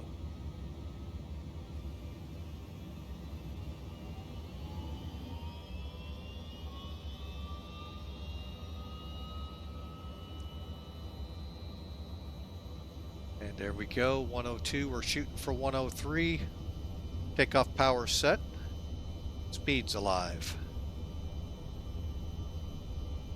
80 knots. Little down just in case the wind starts giving us a nightmare. 143. Well, we were planning a dry runway, folks. 143 V1. Gotta rotate.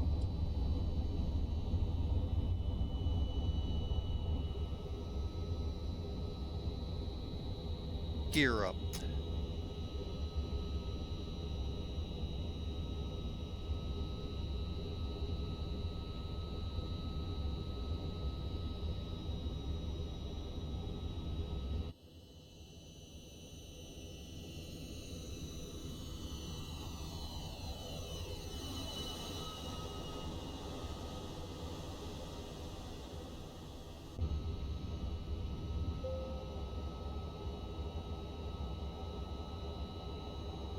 Terrain.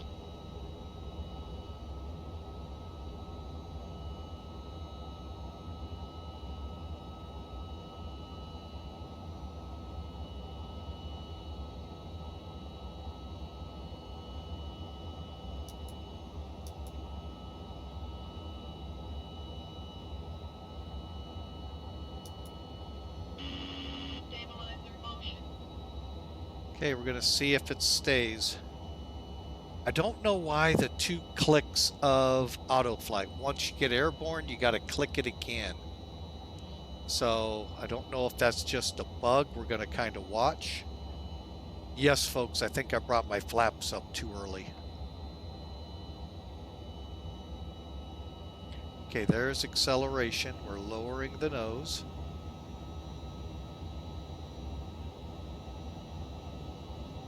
Okay, we're airborne. We don't need that anymore.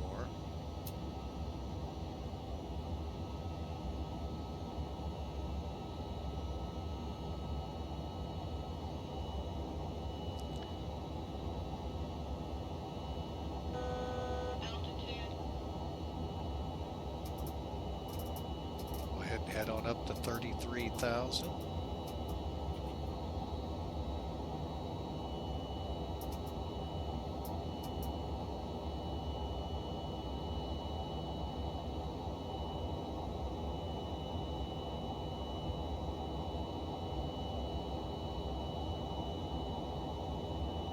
So far, so good. Flaps up.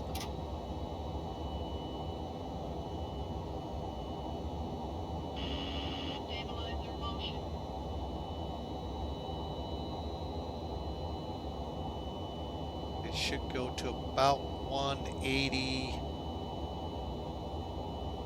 Bear with me a second here, folks. 186-ish. Looks like that's what's dialed in. Yep, she's following the route, so we're doing good so far. Coming down here to the radar.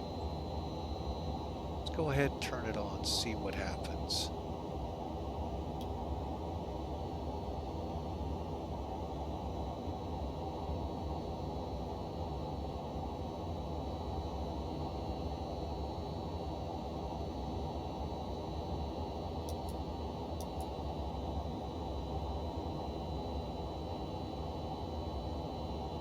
Pretty much what I thought. Nothing.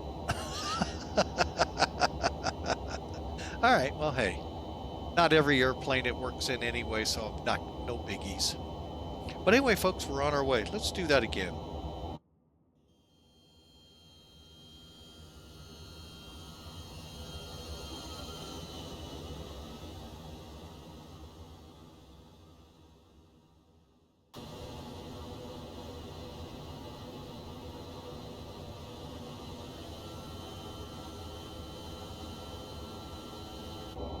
All right, folks, it only took us 2 hours today to get airborne in it.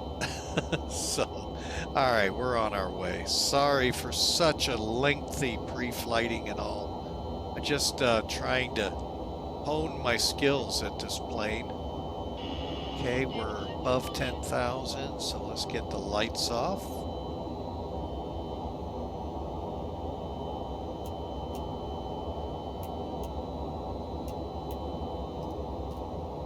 Okay, and after takeoff, just to make sure, spoiler handle. Push it down.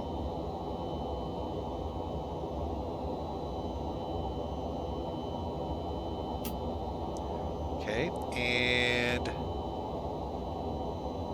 auto brake is, I don't know, to be totally honest with you. Off.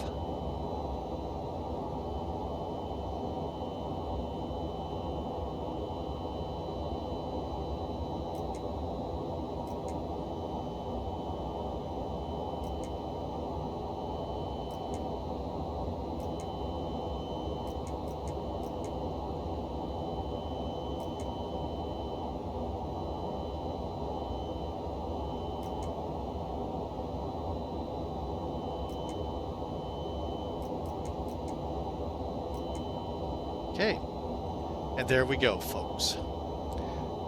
And finally, fuel panel, auto pan, or hydraulics are all set. EAD checked. All we have on here, folks, that's the stuff in blue is the windshield heat and the seatbelt signs, which goes off at top of climb. And exterior lights are set. We'll get the altimeter set here to standard once we're above 18,000. All right.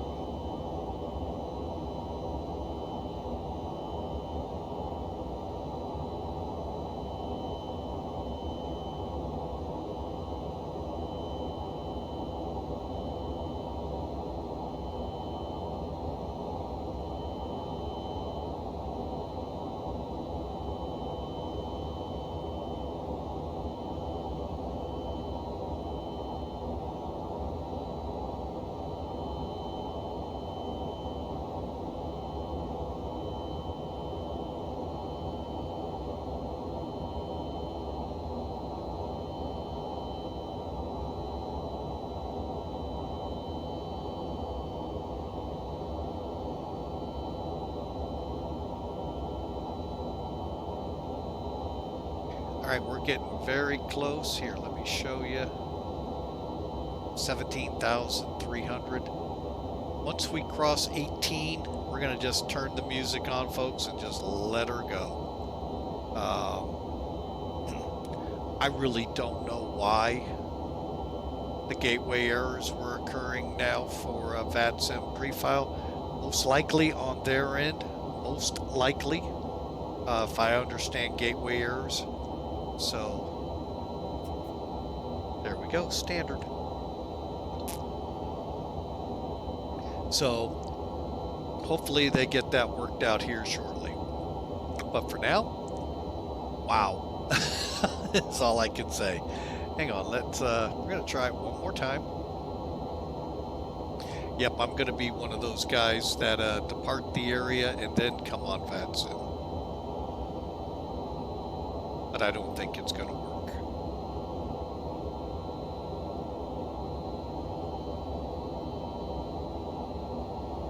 Nope, still getting the gateway timeout error.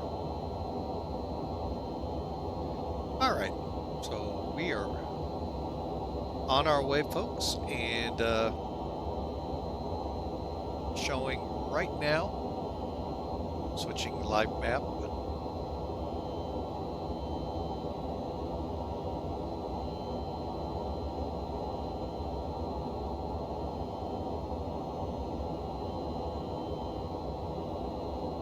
Let me show this off a little again.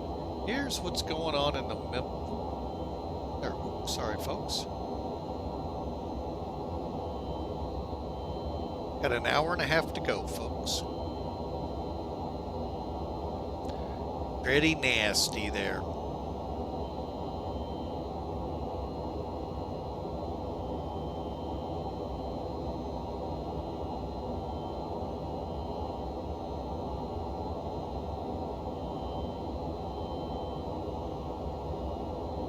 Okay, and on we go.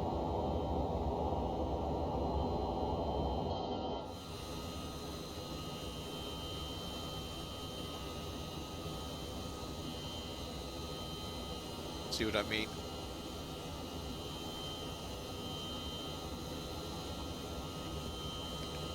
Now, I know some flight simmers aren't going to like my comment here.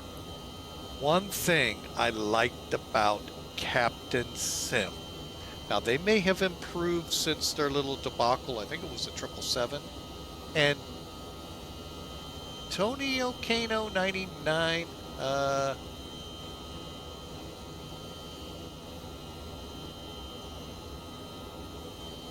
if I have to buy one plane, from where should I buy it? Well, it depends what you're looking to fly, sir.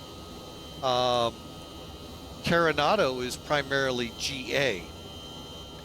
Aerosoft, you get a flavor of commercial, military, and GA.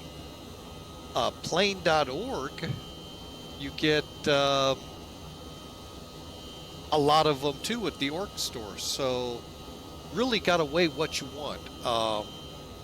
If you're interested, folks, in this aircraft, if you just go right here, this will get it for you in X-plane, both for 11 and 12. The big thing between the two that's different is what you're seeing out the wing here. The 3D clouds that they're working on. You want a good looking and most functional buttons on the plane. Then you want to go to the X-Plane store there, store.xplane.org. Look at the Airbus TOLUS A319-321, heck, the Neo too, and you're going to find a phenomenal aircraft that you'll be enjoying, because everything works on it. And it has a decent amount of failures for you, and but any of them from TOLUS are outstanding.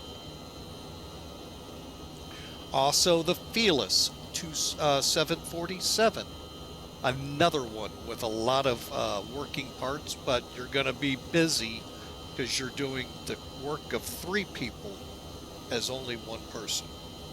So those are 2 big recommendations I have. I mean, this is not a bad plane, but I don't know. It's just, to me, got some problems that I don't like. But you're welcome there, Antonio. Hope you have a great day. Hey, thanks for flying with us. But as you can see, folks, when I was... Hey, thanks for the follow there, Antonio Kano 99. Captain Sim, what I was getting ready to say with them in the flight sim world, at least when you did that loader thing with them, and it loaded all the cans into the plane, neat little eye candy stuff, you'd look in the bay and they're there. So, I can't speak, I think PMDG did it, but back then I wasn't doing a lot of zipping around. I wasn't even streaming back then. So, that's my one thing. If you're going to do things like that, let us see it in the bay here. Break it up like it should and all of that good stuff. But hey, it's a good airplane overall. Let's see if it's going to slow down.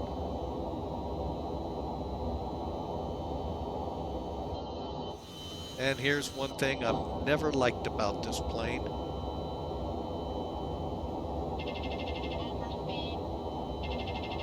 Okay, why are you overspeeding?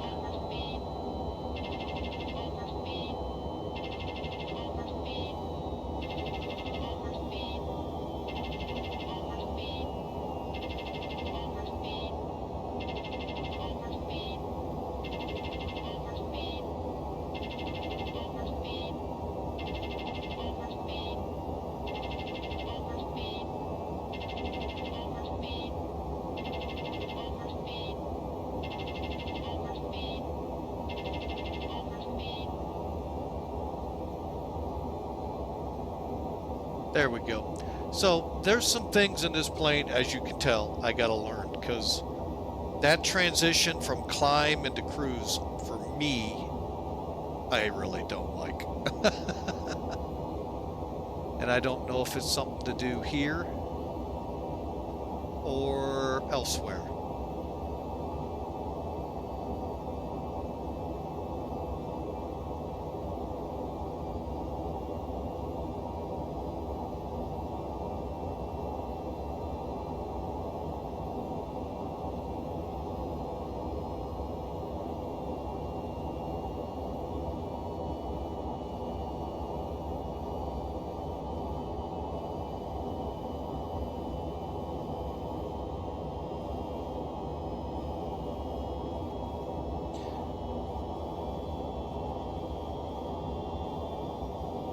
I let it do it now and see how it does. But it seems to be level now. We had a real bad problem on a flight from San Antonio to, was it that flight? Where it just kept going up and down. And then it slowly, that porpoising got more up and more down. And it was really noticeable. This time it seems to be doing pretty good, so.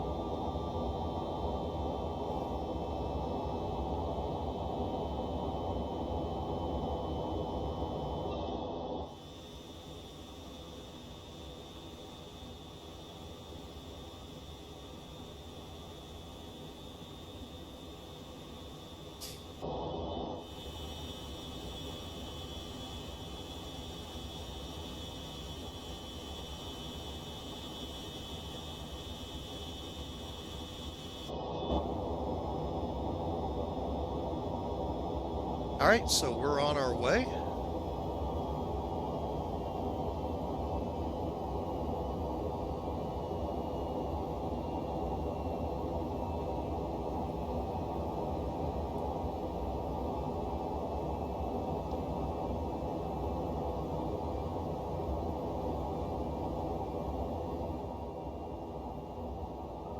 And I'm going to go ahead and pull that noise back, folks.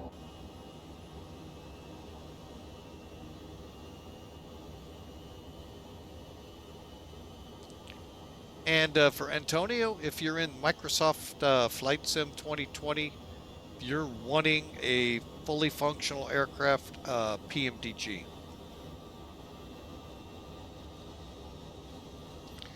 Another one is the X-Plane world. Now, it's just like the PMDG 737. It's called Zebo in the X-Plane world, and it's free.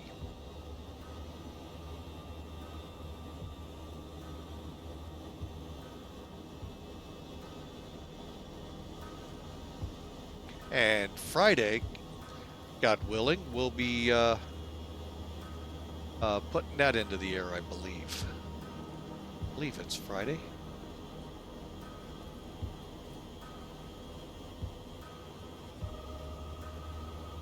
Sure is.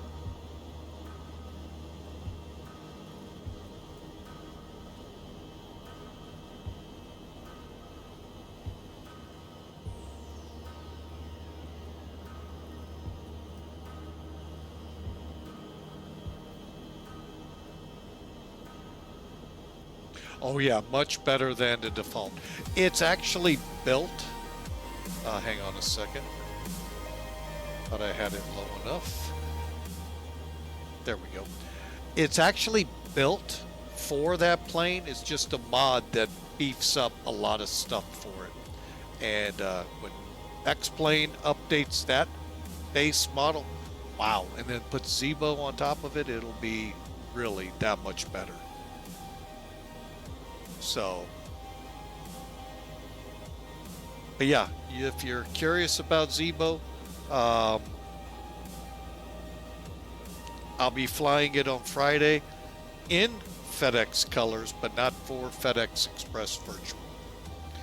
So,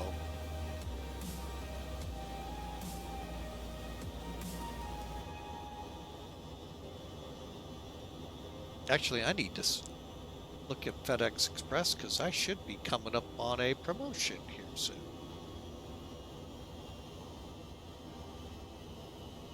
Let's see, where are we?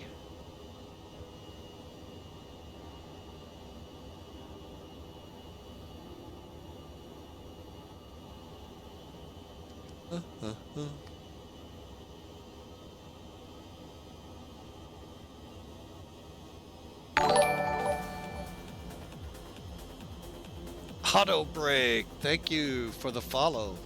Welcome aboard.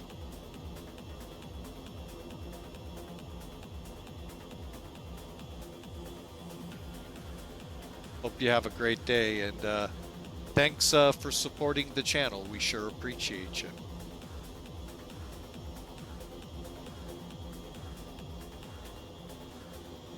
All right, let's see. What are my total hours here?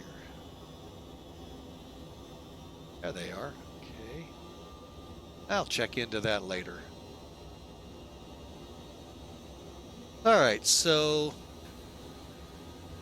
according to FedEx, let's see, we have 600 miles to go for them. We're showing up here an hour and 14 minutes. It has really improved their air brake, the sim. The clouds, they got a little scary there in the beginning, but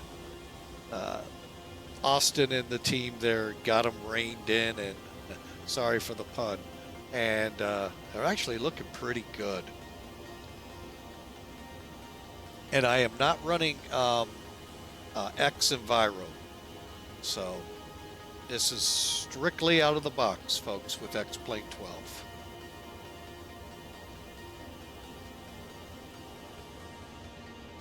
And compliments of,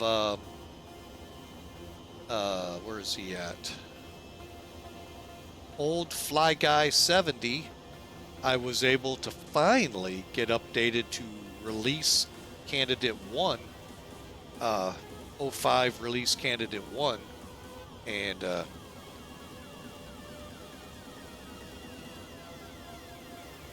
oh, really? Big wall cloud. Oh, man. You know, what's going to scare us one day, folks? We're going to be reading a METAR strip, and it's going to say in the experimental, I think is what is scientific data, tornado. And we're going to see one in the sim. My only thing, and you know what, this kind of is nice, and I've been really curious how the severe weather is gonna look in here. I've seen it. It's, you know, what you would expect with free, but not bad. A lot of work could be done if they want, or we just go get Active Sky, maybe even X Enviro, but boy, I remember when I got Active Sky the first time. Flight from Philly to Charlotte, we'll never forget it.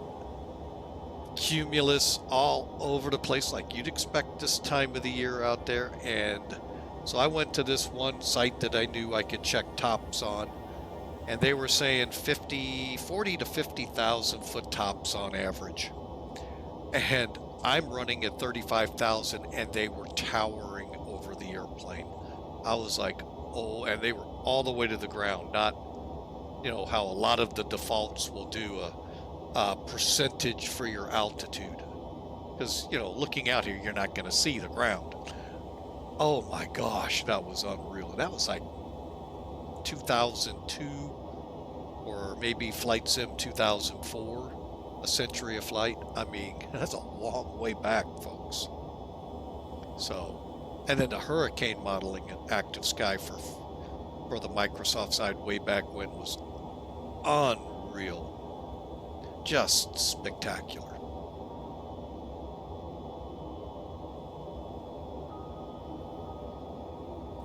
But I'll tell you, for default, this is pretty spectacular.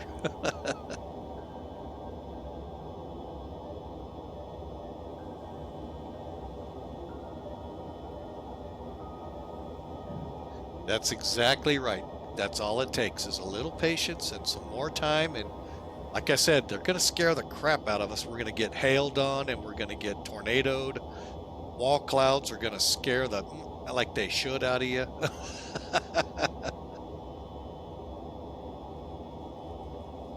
So yeah, they're getting there. Okay, why are we overspeeding again?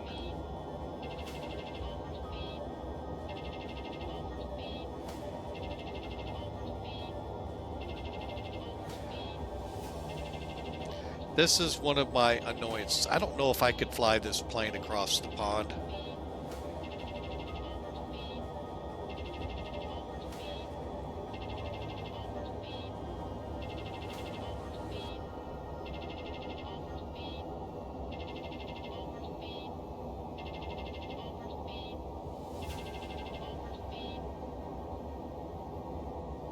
I'm gonna do one thing here, folks. Hey! Bad attitude, welcome aboard MD-11 day.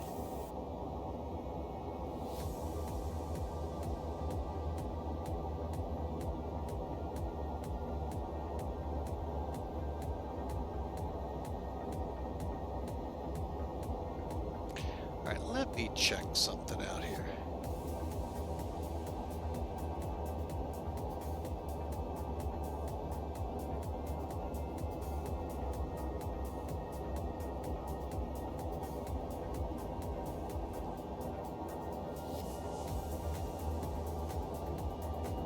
And 30,000, 34,000, how we looking?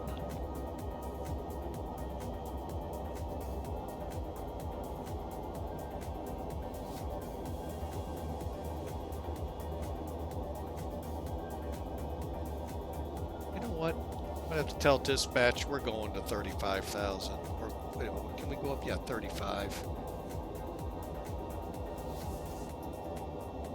Sorry, guys. Oh, helps if you click the right side.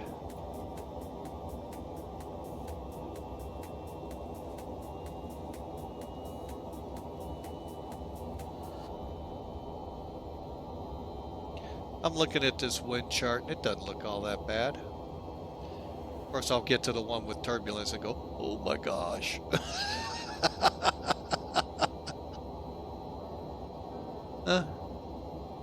Isolated embedded CBs to 46, you know, it's typical this time of the year.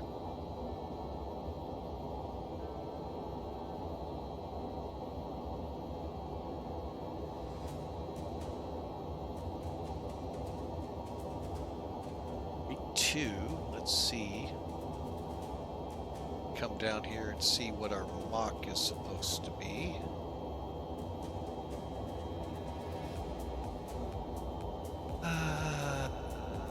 Doesn't say. Oh, here we go.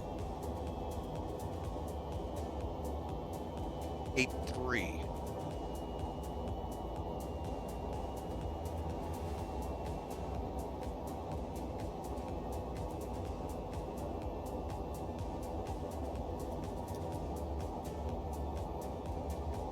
Well, as long as it holds there, we're good.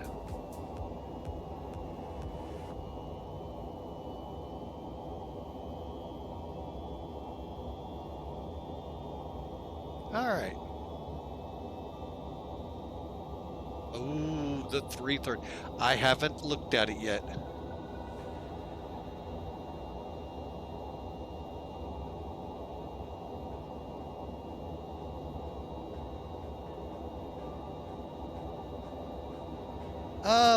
overall, it's an okay aircraft there, auto brake.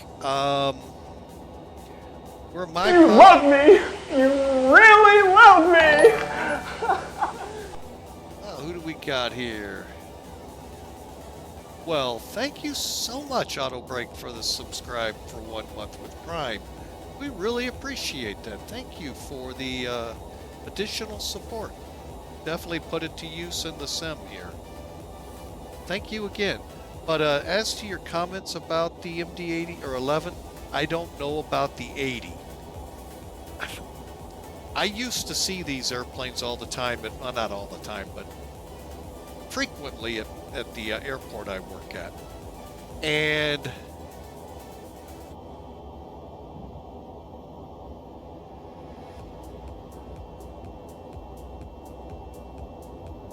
yeah, the 208 is a good airplane from Thronda if you look into that one. The panel here, I mean, the overall look is right, but these displays, well, they're kind of, I guess, as best as you could do with a computer. I don't know. I've seemed to think I've seen them better in other aircraft, but I'm not going to swear to it. But that's one of my big hang-ups. The other is when you come in here to the cargo bay, they have some neat eye candy when you load that you put the cans in here, at least 4. You can see it's empty. So, while a little nitpicky, overall though, it's not a bad plane. So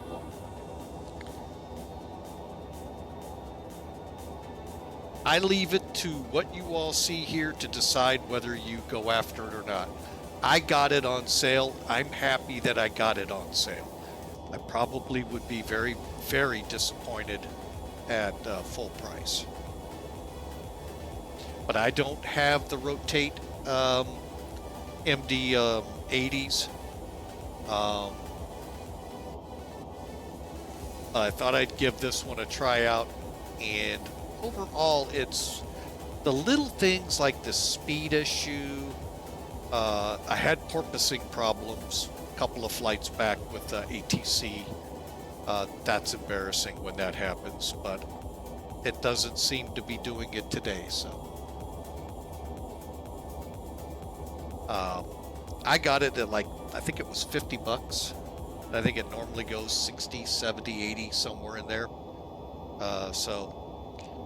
But it does take time to learn if you know how to fly. If you know how to fly an Airbus, especially I would bet the 300, 310s. But you know what? Look at this panel, folks. If you're flying the A330, their bad attitude, that ought to look pretty similar.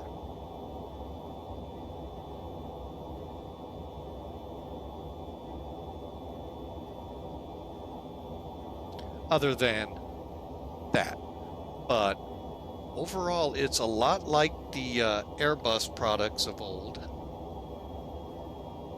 I like the Thronda Carenado, by the way, guys. I'm still trying to figure out how to get it over to 12 without paying the $50 that I paid already for it for X-Plane 11.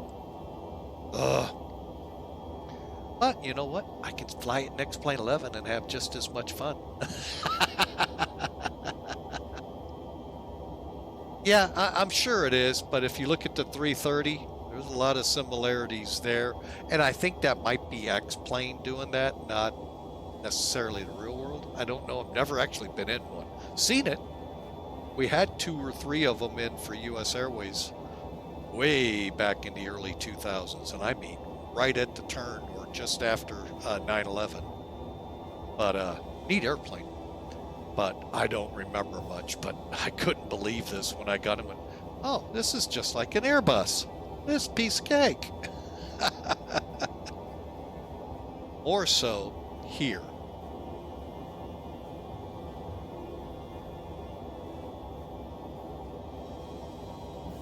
Just a bit of an 80s flair on.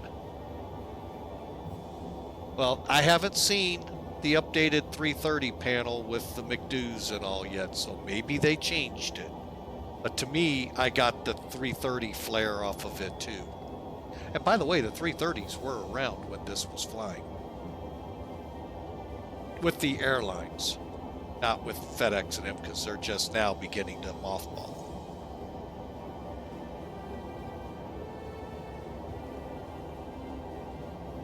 Actually, not mothball them, get rid of them.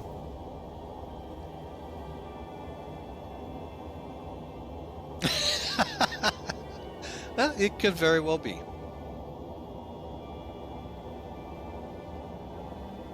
You know, we have that air show, and that's one thing I just realized we don't have there this year. FedEx usually put an airplane in it. They're not this year. Unless I missed it in the lineup.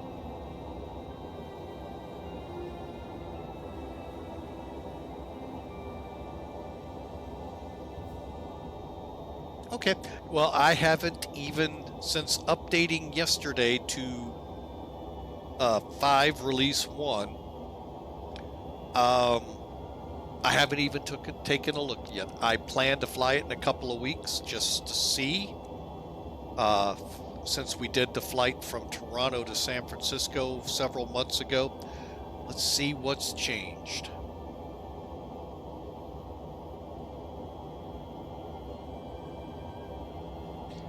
All right, folks, we're an hour out. And if you're all wondering, why am I not on VATSIM?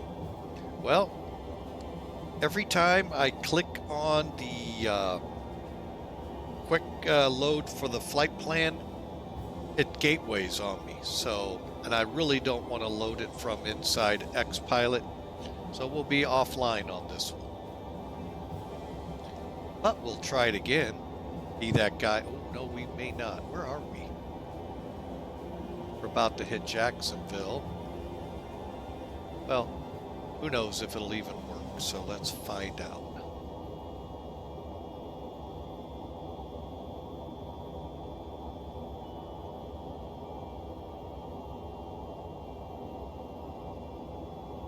Yeah, every time I get a gateway error.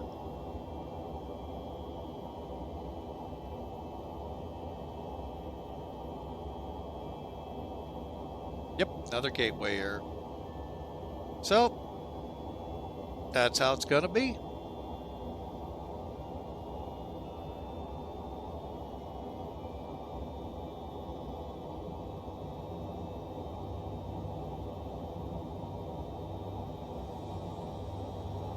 All right, folks, and I will be right back. Gotta use the lav.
Alright folks, I'm back. Sorry for that. Alright, let's get ready for this arrival.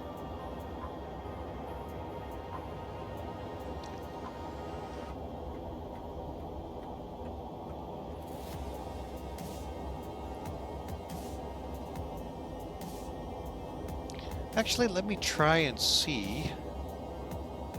Since we're getting those gateway errors, let me see if Sim Toolkit could be the culprit.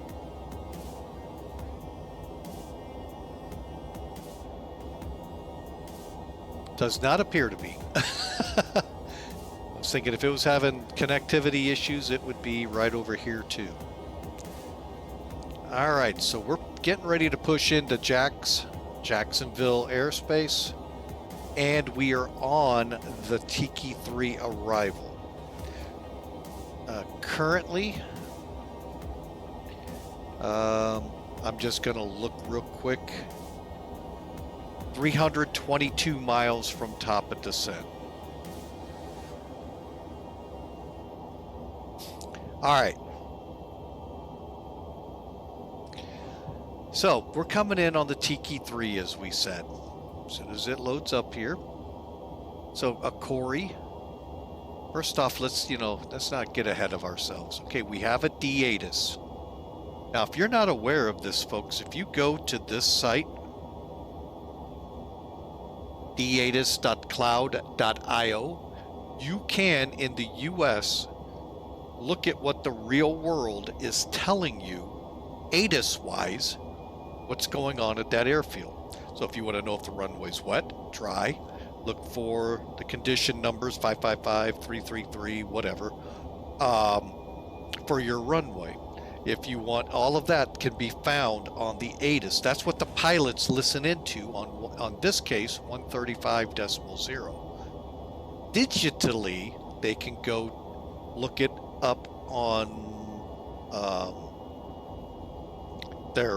what's the doggone big one the pilots use? I can't think of the software. But anyway, you can pull it up there. You can pull it up at this site only for U.S. territories.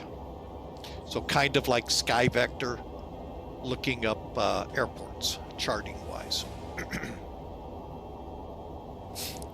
All right, so it's an RNAV1 approach, DME, IRU, or GPS. Here's the other requirements.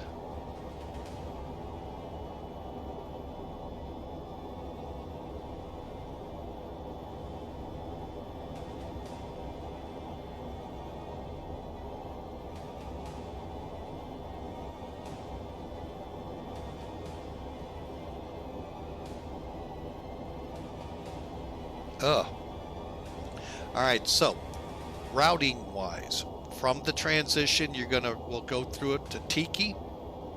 From Tiki, we'll take a 136 heading to cross Banty between 10 and 11,000. We'll be at 250.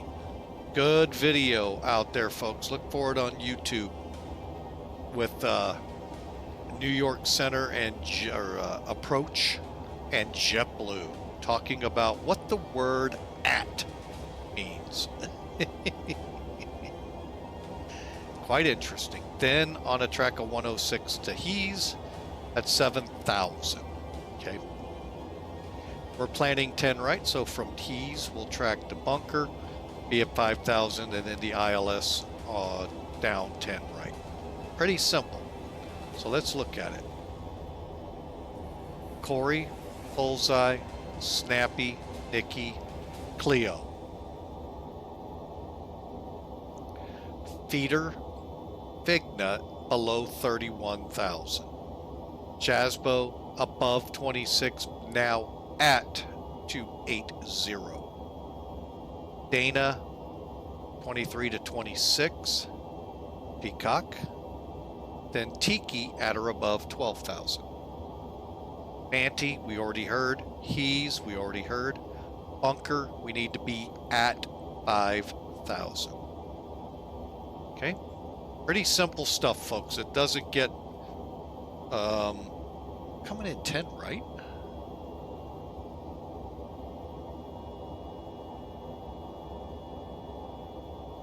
Hang on a second.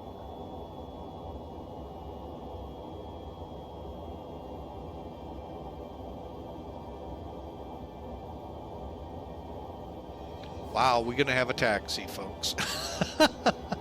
Because usually we want 10 left. All right, well, you know, it is what it is today. I just realized that. I just said 10 right. Wait a minute, that's the other side of the field. We're parking up here. And we got a little bit of a shorter runway, so expect us to get off around here. One of these three before the EMAS, hopefully.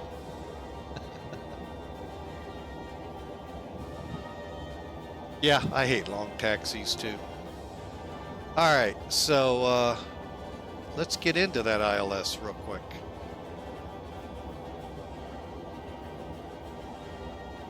All right, 10 right, ILS. There's our D-ATIS again.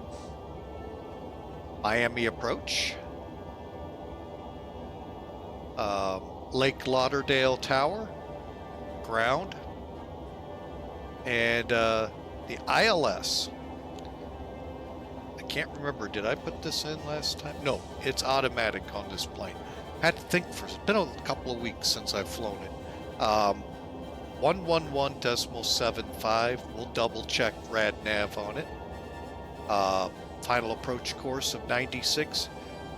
The fix lorry, that is where we have to be on glide path at 1800 MSL.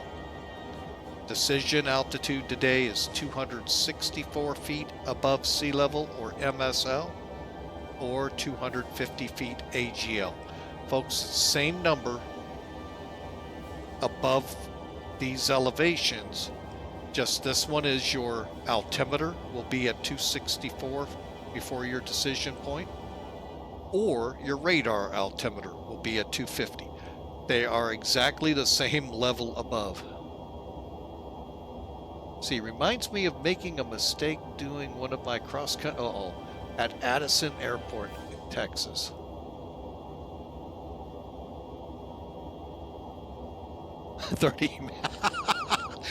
You know, but that does pretty good on your logbook. That gives you what, 0.5 on the flight? 0.5 closer? Oh man, yeah. I've been there. I remember we had short taxis. Well, no, we didn't. We would land at Wright Pat and usually back taxi the smaller runway they had just got set up for us to the Aero Club. But and a lot of times they'd let us take off on the 12,000 foot big runway right out in front of the Aero Club.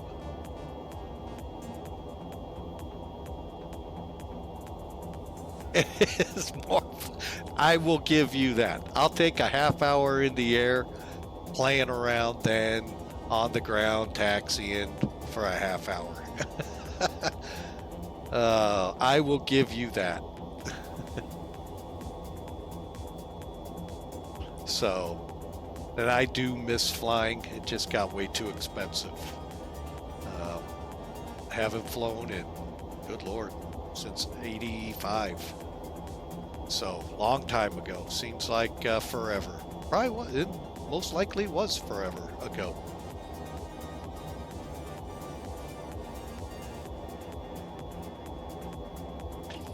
Okay, so missed approach.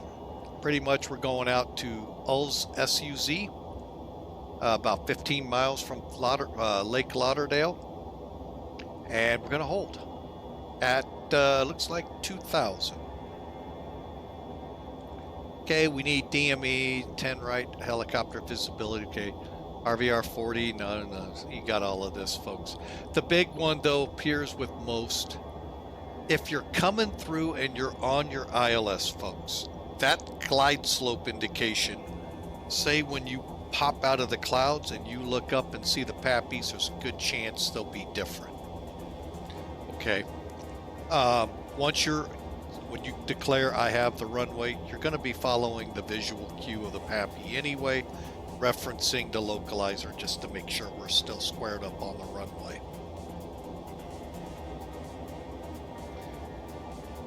All right, so let's get down here to the procedure.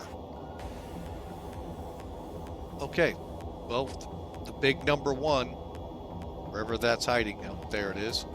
For those on the Victor 3 northeast bound, you're not allowed to do these. You'll do it a different way. I'm not 100% sure how you would do it because you're going to have to come around for the ILS, but probably vectors.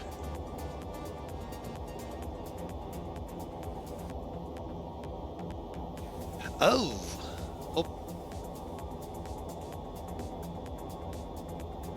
Ooh. I hear that. Yeah, hopefully, man, I hope things get better for you, man. Oh, wow. Be praying for you.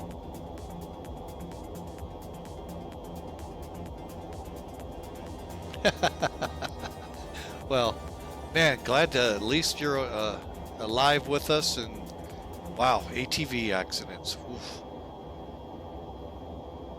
Okay, so here's the ILS, folks.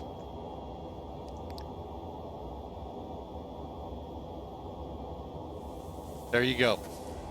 Anytime we can stand up above the ground, it's always better than from below the ground. All right, so for the ILS, folks, we said we're coming to bunker. 5,000 foot was our mandatory mark. It's still that for the ILS. We're going to be 096 all the way in for 20 miles. If for any reason we need to hold, we got a hold built in here at Beezer, 14 miles out. But from Beezer, we'll go to Blame, to Lori, to Zout. And I think the FMC said bunker to Beezer to Lori. I think this one was skipped. I'm not putting it in, folks. Now, these can all be verified, as you see down here, off of 13.9. And that's the, I believe it's Dolphin. I can look it up real quick. Down here in MGMRY. Where are you, Miami? There you are. Yeah, it is the Dolphin VOR. And it gives you the radials that you could cross them if you had to. Say you're in an airplane that doesn't have all this high sophisticated avionics, like a 727. Or better, a Piper Warrior, Archer Arrow, Saratoga, Beechcraft Sundowner, and those kind, diamonds and all. You know, well, diamonds may, with the GPS, be able to do a little bit more. But if you don't have it, that'll help you out. Along with the DME, if you have a DME. Lauderdale VOR is 14.4. And here you go. 5,000 down to Beezer at 4,000, down to 1,800 by Lori. Then we track in. All right. One thing I don't like about when this chart isn't at least got times down here, that's I would like to see the times. So that way you know what you got to hit the stopwatch when you're in the suit. And when it goes off, go around. It's some of these aircraft, it's difficult to find that timer on them. The Boeings are pretty easy. The Airbuses are super easy if they're mapped right. Flight Factor A320 in X-Plane 12 is not mapped right. The government, please, these are JEPs. I'll take the JEPs over government.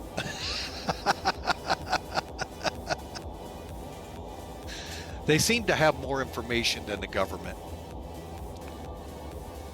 But they may have that time. You're right. I take that back. I could look those up on SkyVector. Approach speed? I actually don't know. Let me pull that up real quick. Actually, we'll do that here in a second. And let's see. So I'm thinking we're going to be right about here. So let's put it at 800 feet a minute.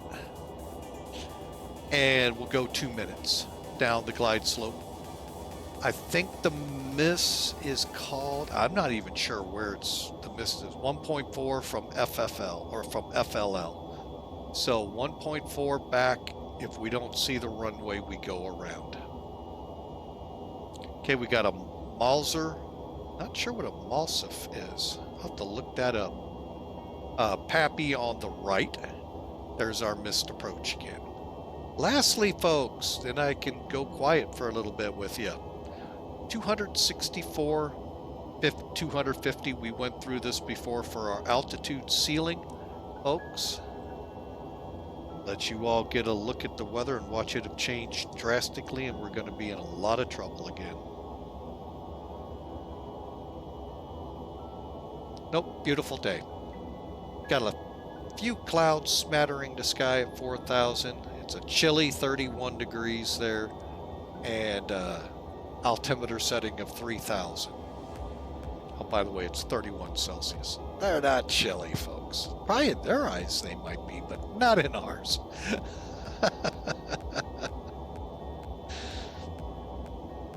All right, and now the big thing is, again, if we do have weather here, we do worry about this, making sure we have at least 250 broken or overcast is what it's got to say in the METAR, and it has to be higher than 250, and an RVR of 40 if they're reporting it, or 3/4 of a mile or better visibility. All of that is easily met today, so we don't have to worry about it.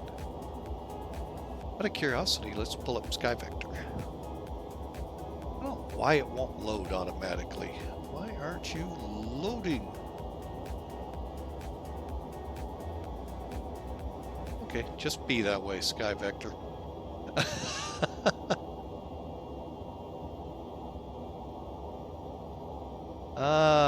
Guess what? Well, YouTubers, be thankful. We're continuing with you. Twitchers, we hope to reconnect here shortly, and you'll be back with us. I do apologize. Either going to start doing some real tweaking of OBS here soon, and hopefully we'll get this ironed out again.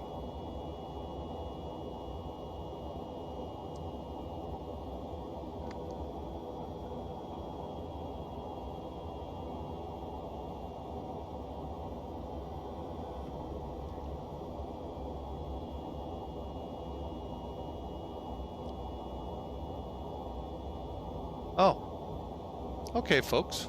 That's what happened. The 3 o'clock charter went down, and guess what? They're full of crap with what they told us yesterday. But anyway, continuing on. KFLL.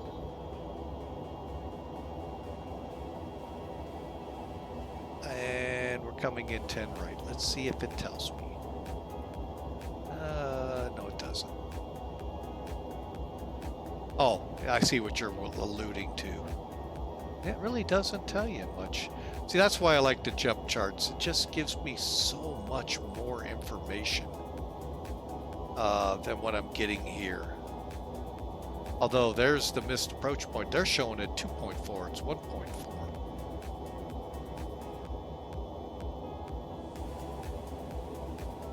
Okay, but again, Twitchers, my apologies. It looks like we went completely offline, and now we're back.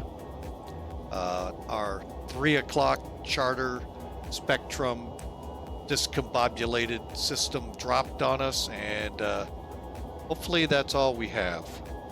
So welcome back, and thank you for sticking it out. All right, so let me pull Sim Toolkit out of the way. Put Top Cat up here real quick. We get that arrival. So we're going to go to landing, and we'll keep that. Anti-ice, we'll go ahead and show engine. We're going to show auto land, but we're going to break. I'm going to go medium. I'm probably going to wish I went stronger. And we're coming in 10 right. Compute. If I see the runway quicker, I might sidestep. Done that before.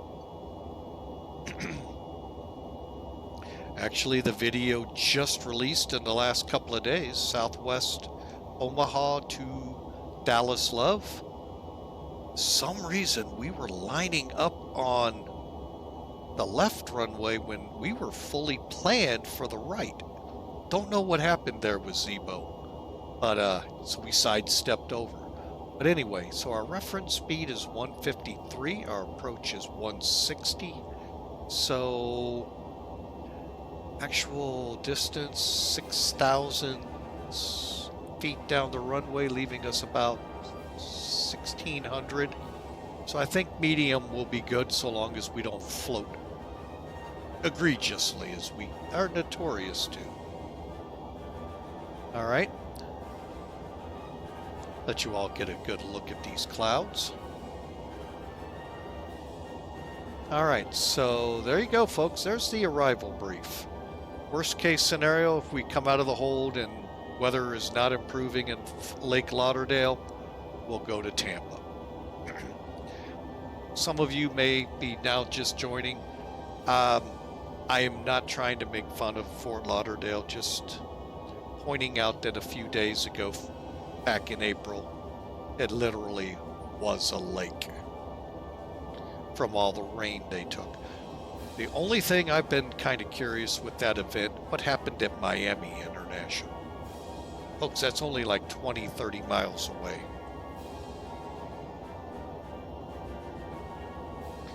Either way, it was bad, and was not trying to make fun of it, so.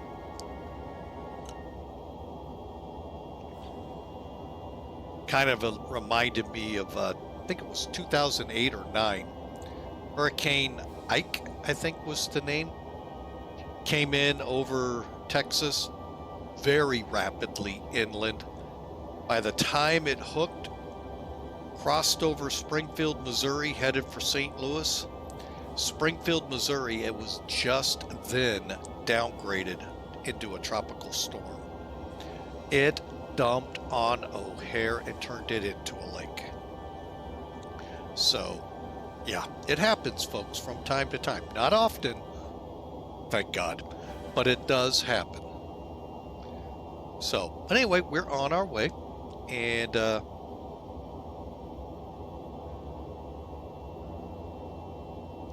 we will take a look now at how many more miles to top a descent. 146 miles. All right, so with auto brakes, headwind component, we're going to kind of see what the chart reads.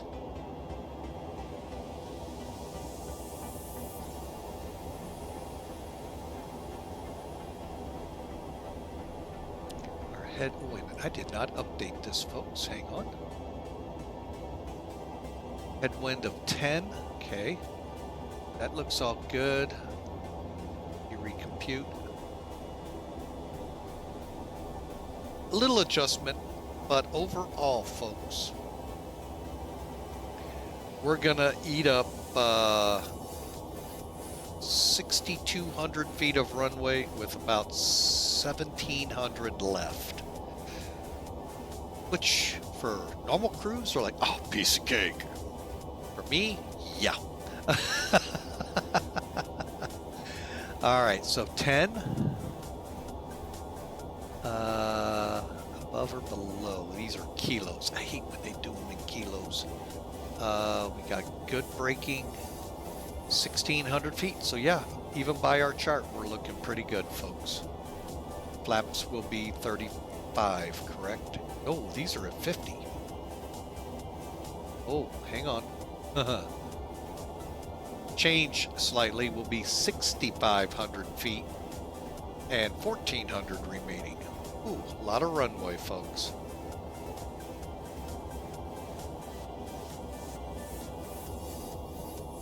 Okay.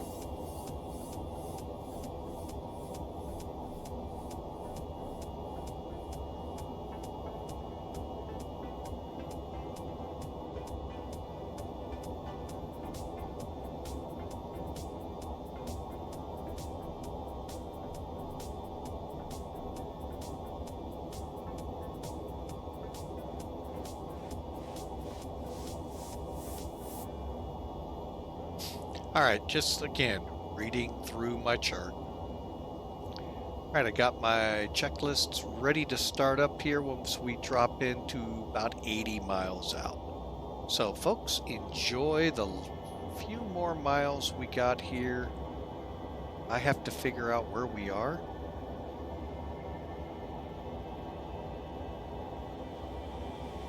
And we're, I think, high. Oh, this is not fun when I do this.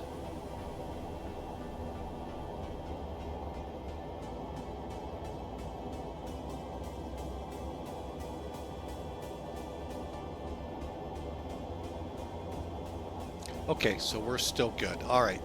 So Clio, we're good. Feeder, Figna. Okay, so Figna is when we need to be below 31,000. We only got 4,000 to drop for that, so we're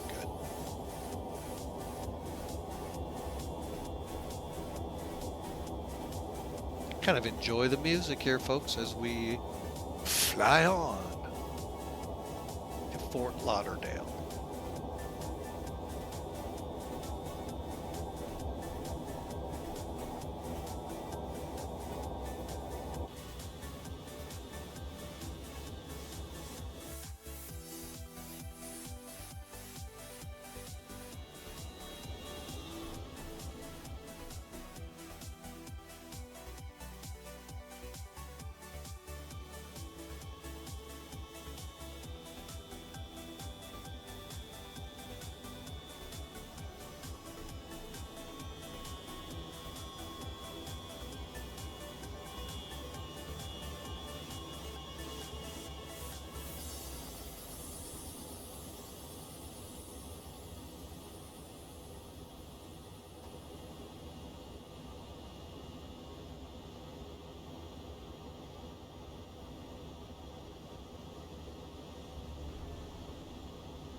Oh, wait.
You know, I don't know about you all folks. Listening to this song from Approaching Nirvana, Shadows Vigilante, I get that Dark Knight sense off of it. It could be other music, but it's sure.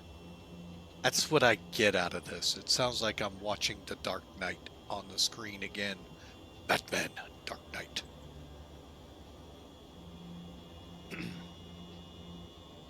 Although Bale did a good job All the others did a good job, but I'm sorry, Michael Keaton, I'm Batman. Probably the best. Same with Nicholson as a Joker. And I know we can argue this with Heath Ledger and all. Joker, I think, was played quite phenomenally by Nicholson. Y'all talk, well, The Dark Knight was a totally different comic thing. That's why I don't watch a lot of Marvel movies, folks. Because that wasn't the Joker. And but he did a phenomenal job, don't get me wrong. But I just love Nicholson. That was perfect.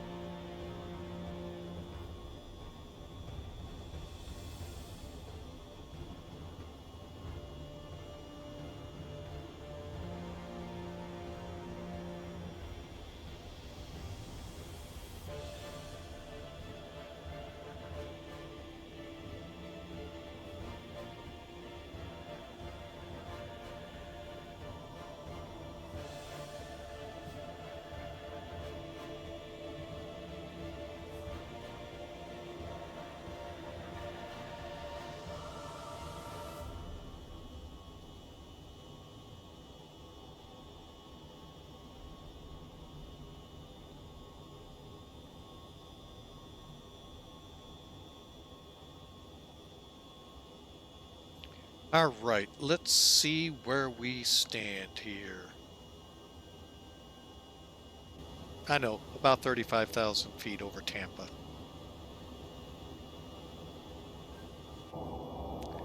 $70 miles out, so let's go to the takeoff arrival page. Okay, we're looking at 174, 62, 135 on our land. So approach speed of 164, VREF of 1. Looks good. And yeah, we're going to be eating all of the runway up. This might be a time to think about 50 on the land. We'll see. All right, folks, so we're about ready. Let's get into the descent checks, shall we? I'm going to put this into AvTab here eventually.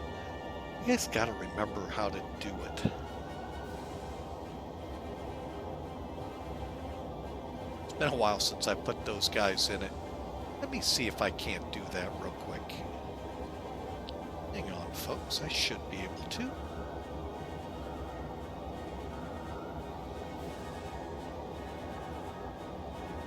I think it's output. It's not output.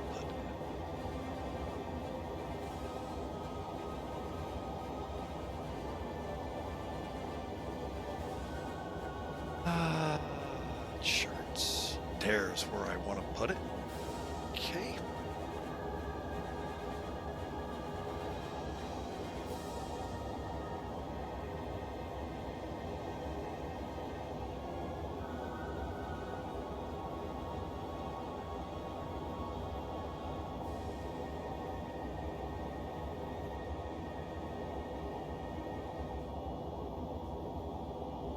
All right, let's see what happened.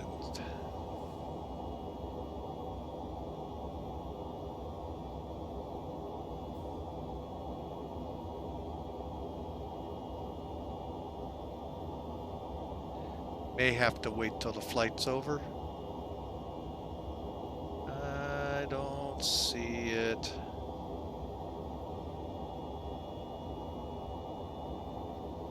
Double check.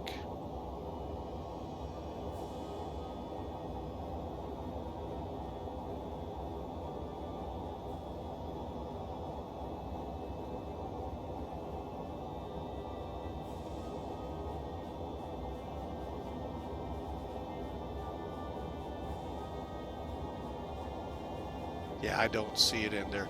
All right, well, like I said, probably when we reboot and come back in, it'll be there, because I'm sure not seeing it. No big deal.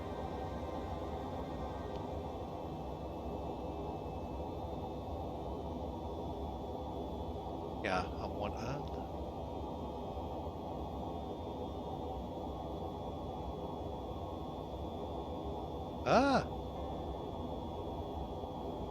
There it is.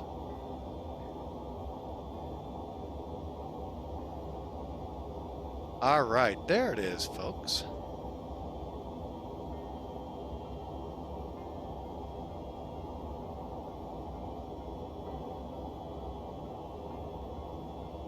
Okay, real quick.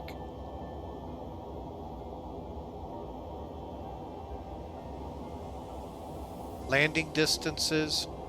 Okay, so we got a headwind.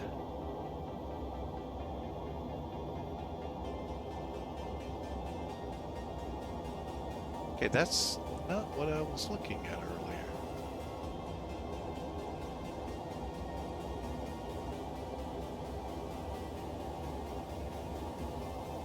Oh, here we go. So, yeah, anywhere between 1600, and we're going to be doing some of these adjustments here. So yeah, I think that's pretty close to what we're really doing. And then we'll click one more page, component, and then here we go. So for our descent, EAD, checked, landing data checked and set, windshield ice as required, descent limit set. Yeah, that's a good question. Descent limit.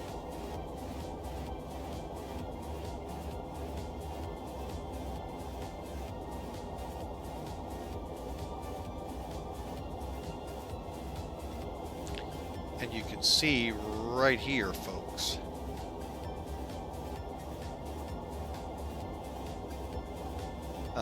Feeder. There's Figna. And remember, Figna, we're looking to be below 31,000. So let's see, 26 is what I'll set.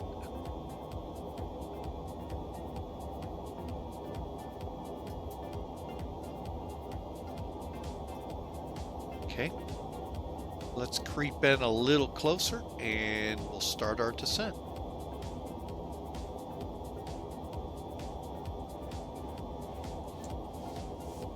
Always like to see if it changes. Okay, and we're looking right now at a takeoff landing weight of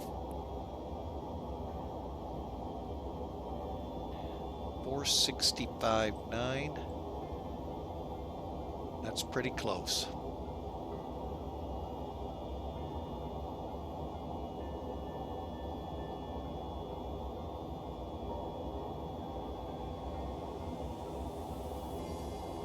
That's pretty close. Okay, 77. Okay. Ooh, we're gonna need a lot of runway, folks. Jeez. Just did a little quick recalculation here.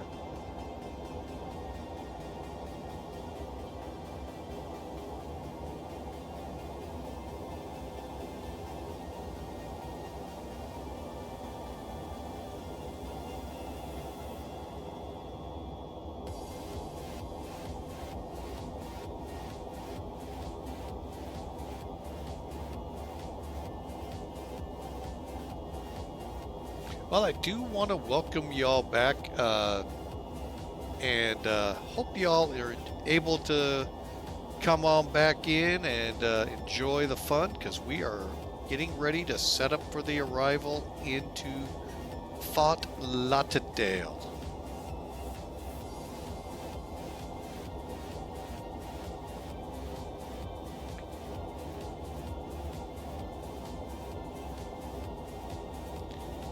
All right, we are now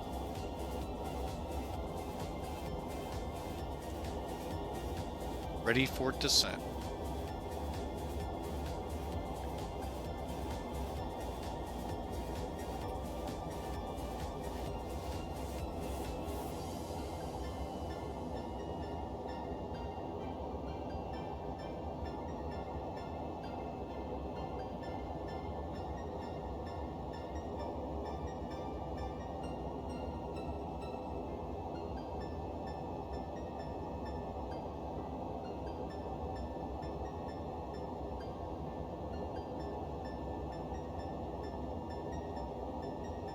Ladies and gentlemen, we have begun our descent into Fort Lauderdale.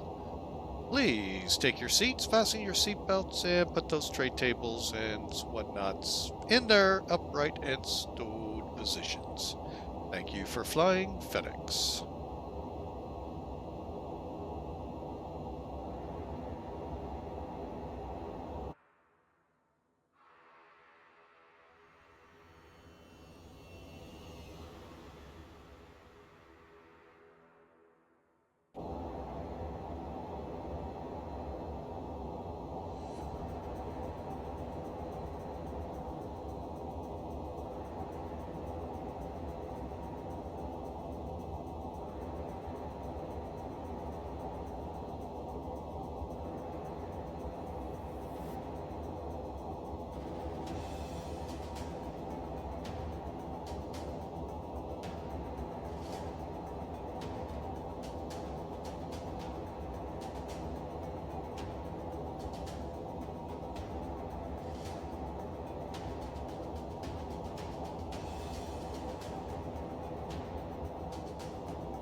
All right, folks, and to Twitch, welcome back again. Sorry for all of this problem with OBS again. Went to 29 point something here last couple of days. It was not being very conducive here for flight simming. So hopefully we're not losing internet connections as we normally do at this hour. So hopefully we'll get through all of this. All right, so we're back and descending into Fort Lauderdale. We hit our first step, if you will. We're below 31,000, headed to Jaspo at 26.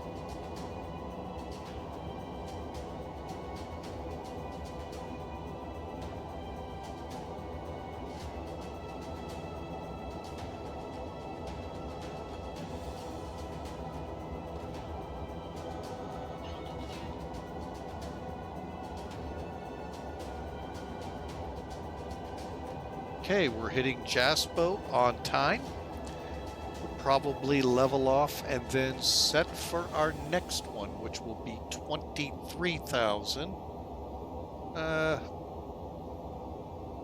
at Dana, and then we'll continue on down to 12,000 by Tiki. And if you're following along right here, folks, there is the route. Okay, we are level. Are we at 280?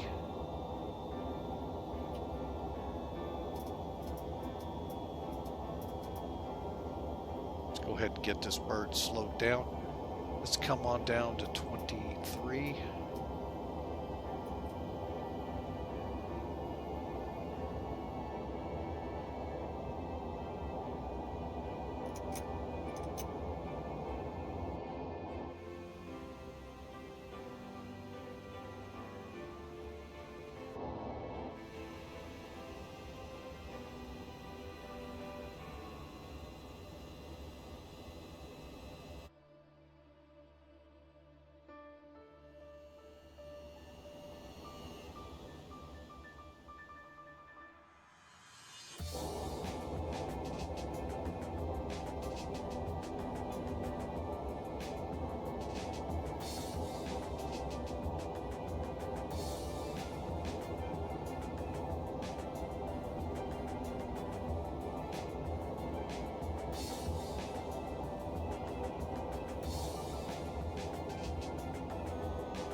All right, why is it coming back up to here?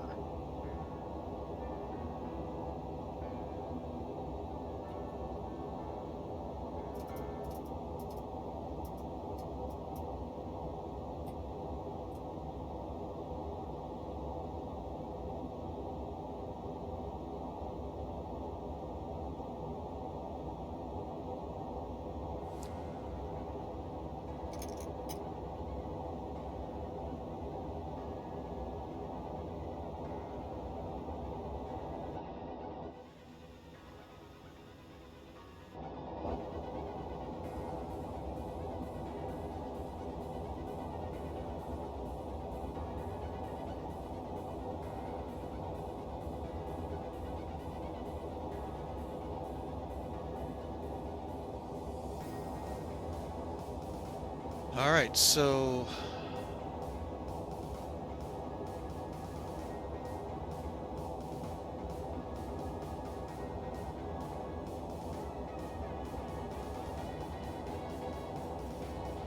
we are finally slowing down. But welcome back to those that might have been disconnected either by internet connection issues I'm having or OBS. I haven't seen the overload, but I haven't changed anything yet to make that happen. So, trying to debate the one that would do the most good. Resolution for the output, frame rates, or I forget the other one we had that they suggested changing.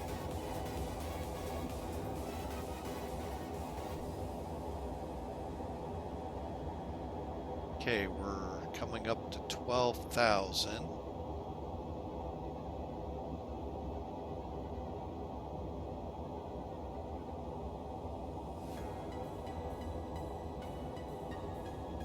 Okay, 18,000. We need to be at 2988.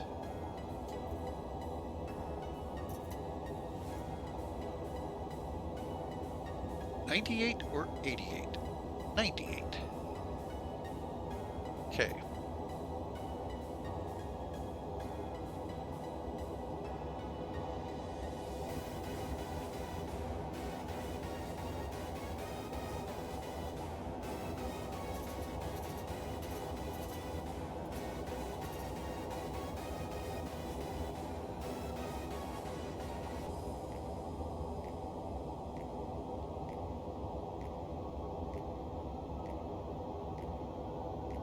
All right, so we're getting over Peacock. Why we're going down so hard? I think I know.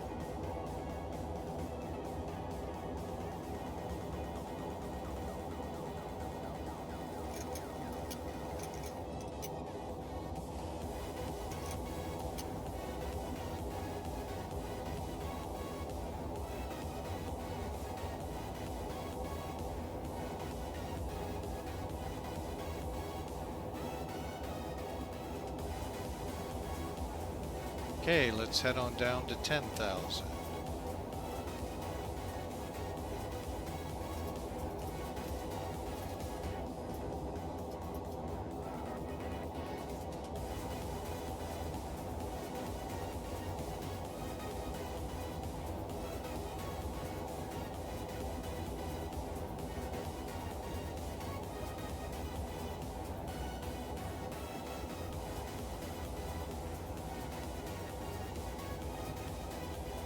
All right, the plane is starting to respond a lot better.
Okay, now we're gonna set,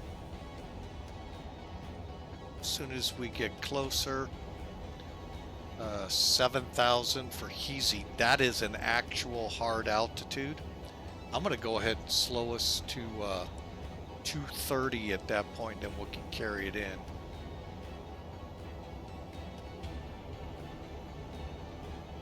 That's not a bad cloud ahead of us, folks. That looks pretty good.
All right, folks, now is a good time, if you would like, to put in a prediction for the landing.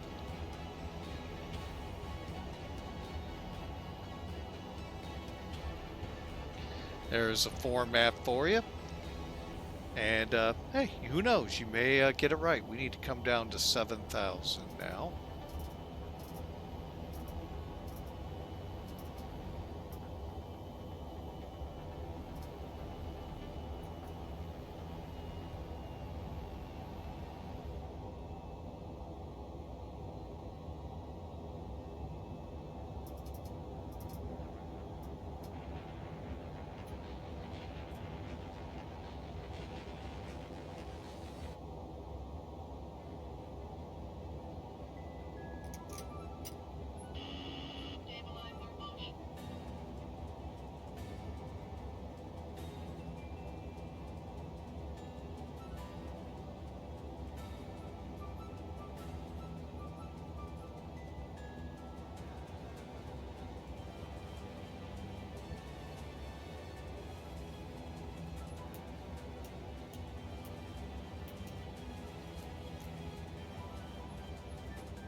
All right, for bunker being 20 miles out, I think we'll start slowing to 210.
I know one thing I need to set.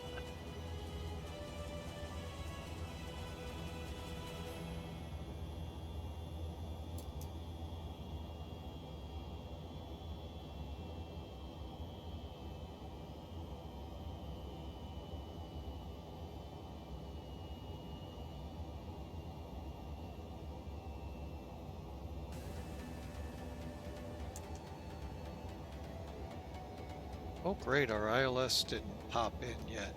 How about we go 111.75. Let's put it a 096 to it.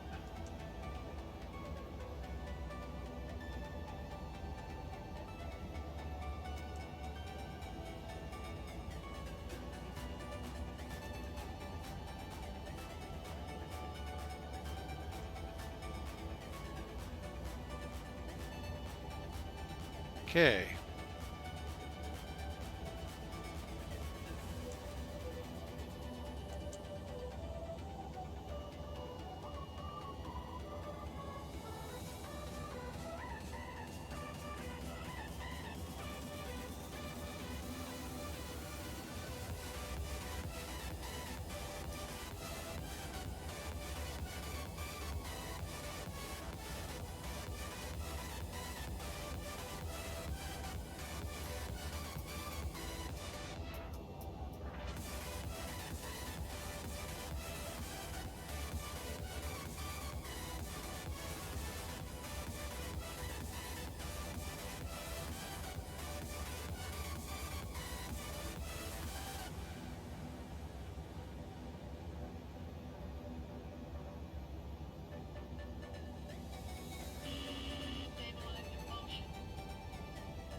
Okay, we got the localizer.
All right, folks, we're going to go ahead and kill that. Let's get this lined up, make sure we're not showing any glide slope yet. So what that could mean here, folks, is from Beezer, I'm going to be dropping to 1,800 feet.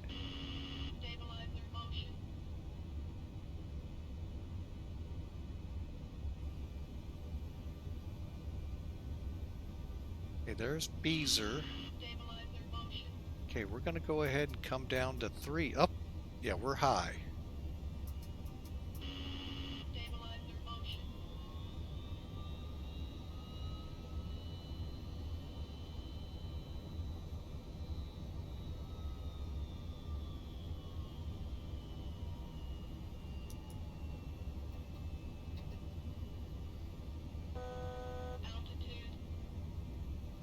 Okay, what's going on? Autopilot. Autopilot. Autopilot. Autopilot. Autopilot. Autopilot. Autopilot. Autopilot.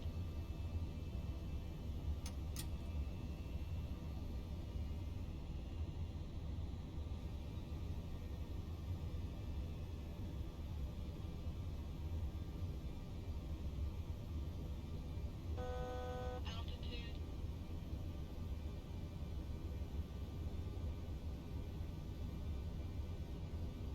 All right.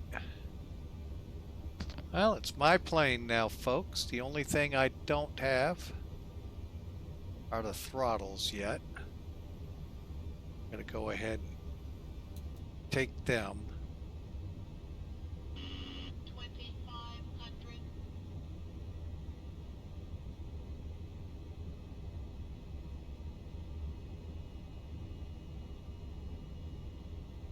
Okay, let's hold up at 1800.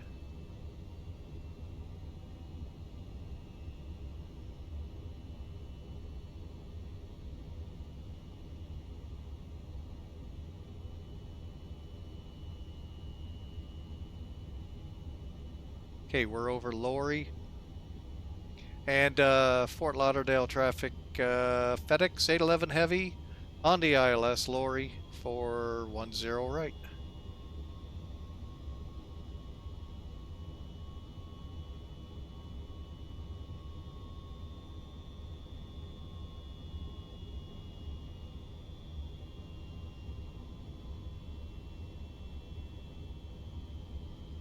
Let's go to flaps 35.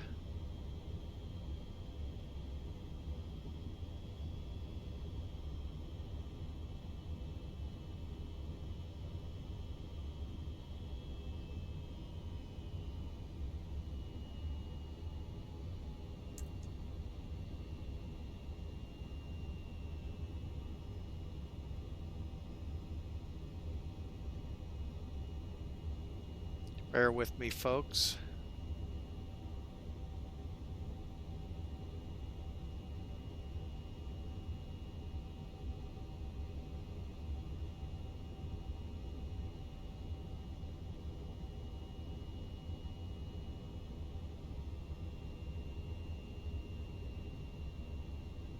Okay, looks like wind straight down the runway. 1000.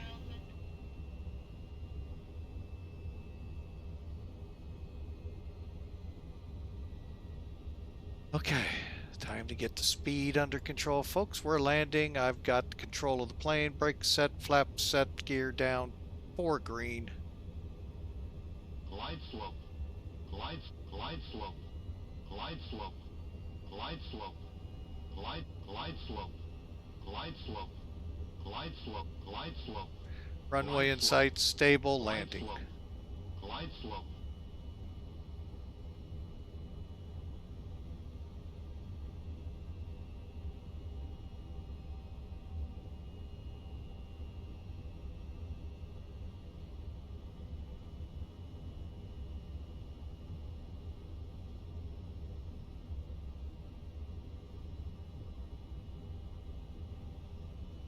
Glide slope.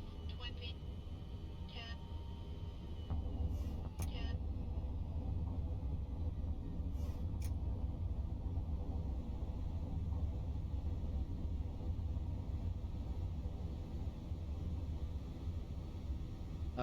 Welcome to Fort Lauderdale, folks. Not sure how well that landing went.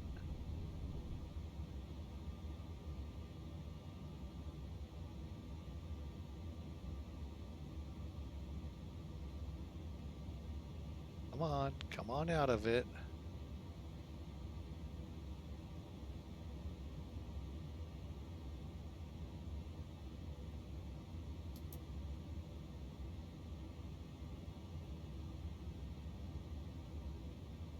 There they go.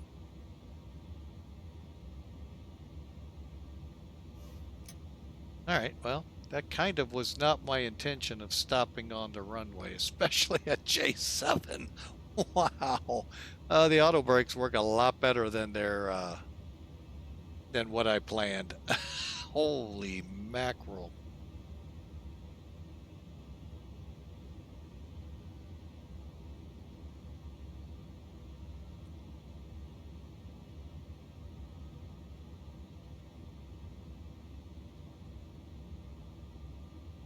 Okay. And we're clear of 1-0. All right.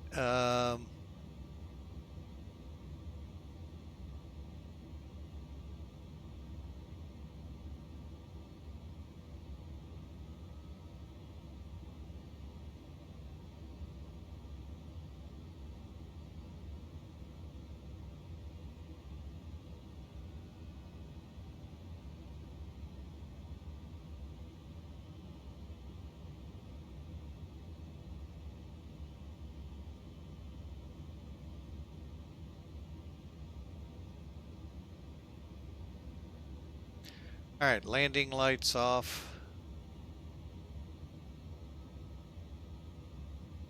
Says cautiously.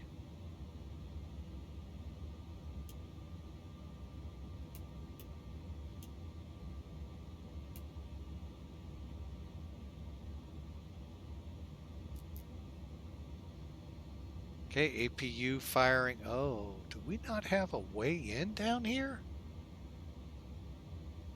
Oh, man.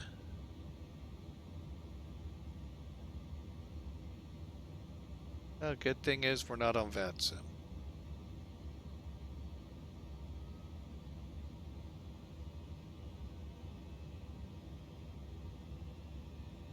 What a weird airport. We'll use the runway. Come back to where we were, and we'll go to Quebec.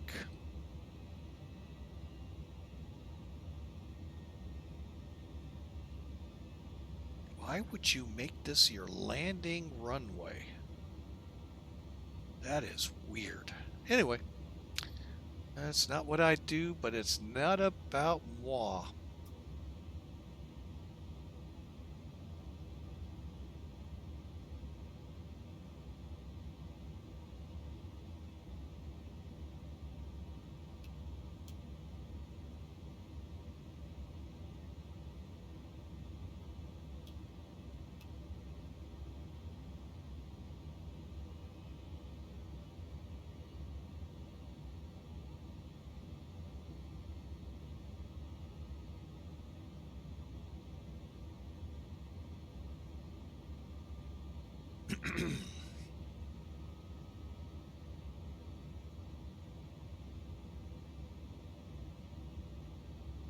Yeah, we're right back where we started, folks.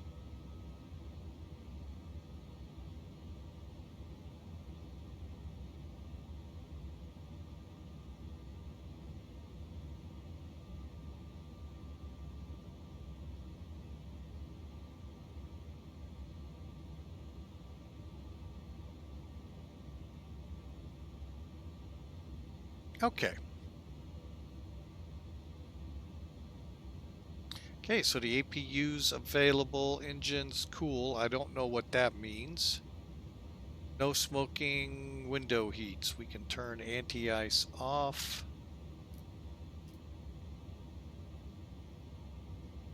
And whatever the heck engine cool means. Unless it's that Airbus 3-minute thing that it's built in.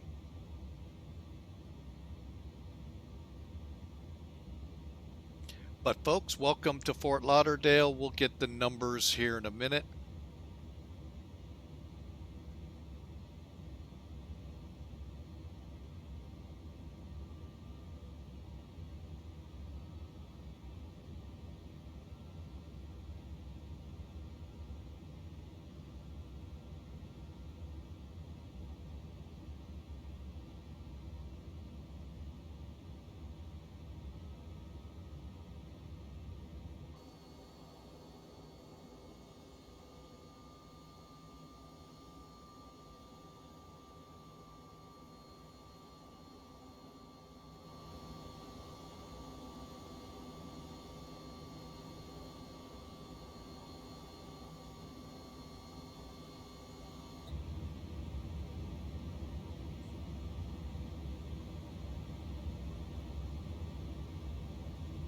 By the way, folks, right, I think we just crossed it. This back here actually used to be a runway, or Echo. I think it's Echo. Yeah, Echo. I'm not really sure why they decided to get rid of it, but they did. And so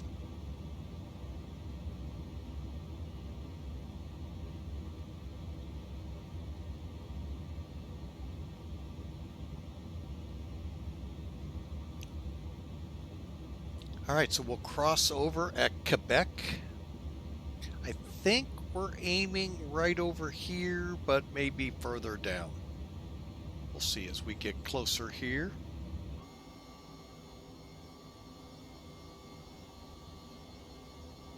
Yeah, right along here used to be about 10, 15, 20 year ago a runway as we cross 10 left, which is what I normally would land on.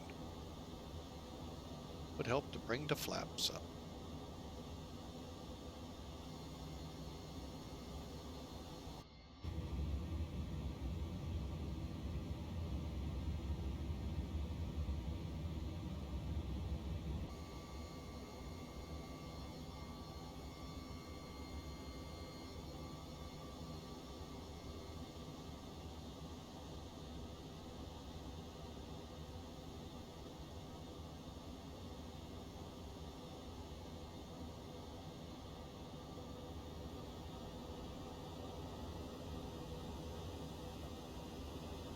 Obviously, I stayed on it way too long. And I want to say, I think X-Plane 12. Nope, here it is. Okay. For a second there, I thought they missed an entrance into FedEx here. But this is a regional hub here, folks, for FedEx. Really not sure.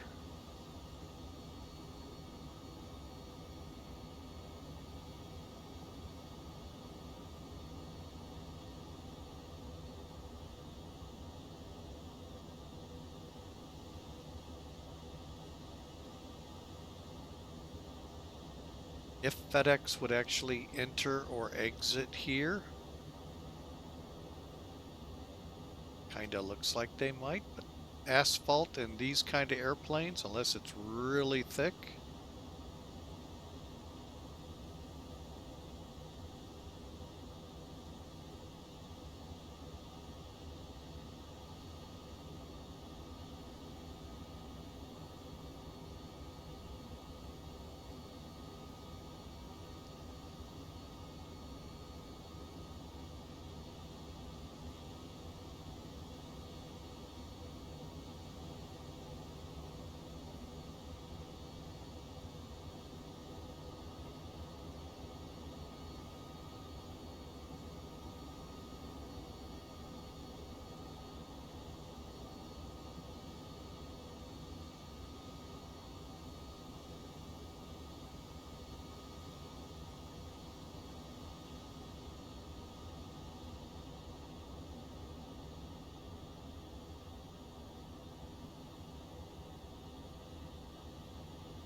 All right, and we're just pulling into the stand here, folks.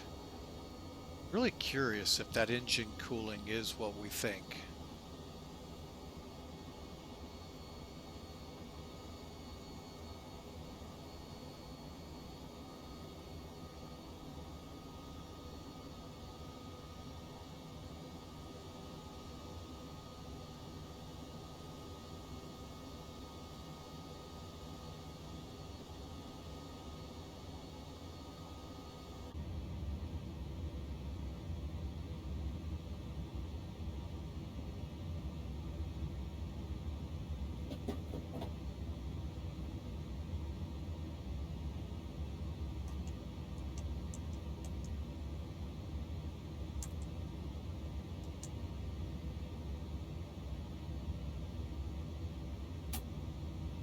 Okay, let's just go through this. After landing, weather radar's off, auto brakes are off. Stabilizer we did not get set yet.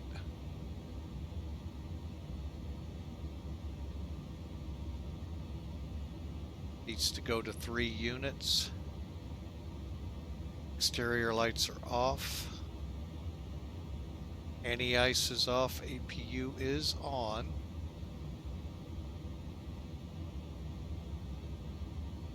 Okay, and tail fuel's good. After parking, okay. Let me go up here and get, whoop, one too high, folks. APU on. And anti-ice is all off.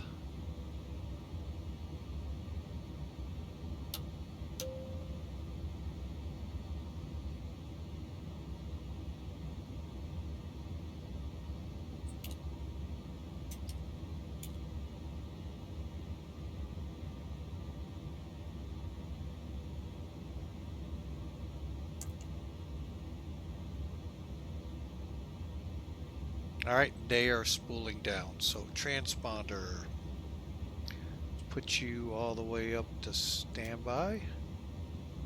Exterior lights, we can turn the beacon off.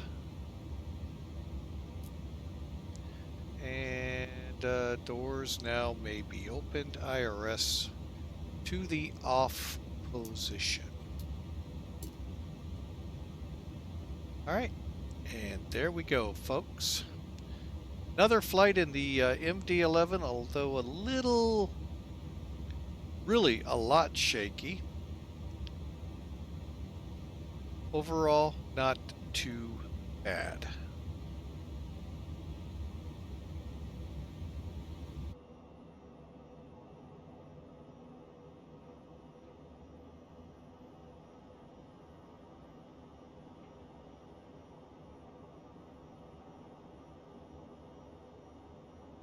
All right, so let me clear some things up here. Clear that. Okay, flights, unload. Let's get rid of that from charts. Next up, by the way, folks, will be a flight from Liège in Belgium to Rome, Italy. And that's as far as I'm going to tell you, and it will be in Zibo. Beyond that, we'll find out.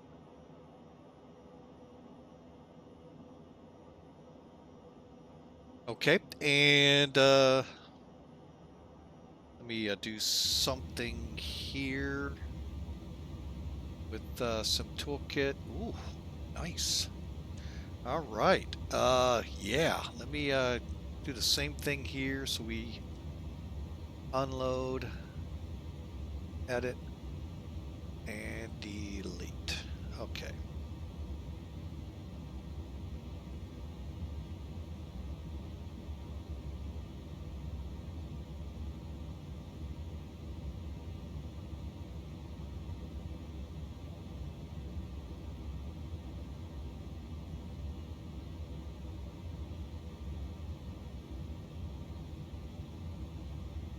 All right. Let me bring some toolkit. Oh, wait. Let's close out with the airline first. Okay.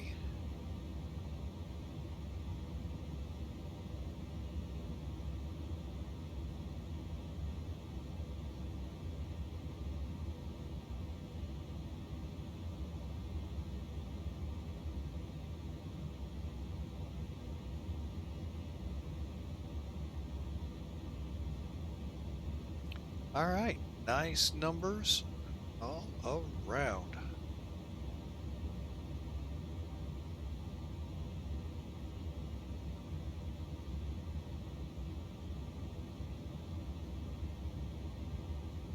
All right, so let's get some toolkit up here. Take a look at the metrics for this flight and the numbers for the landing.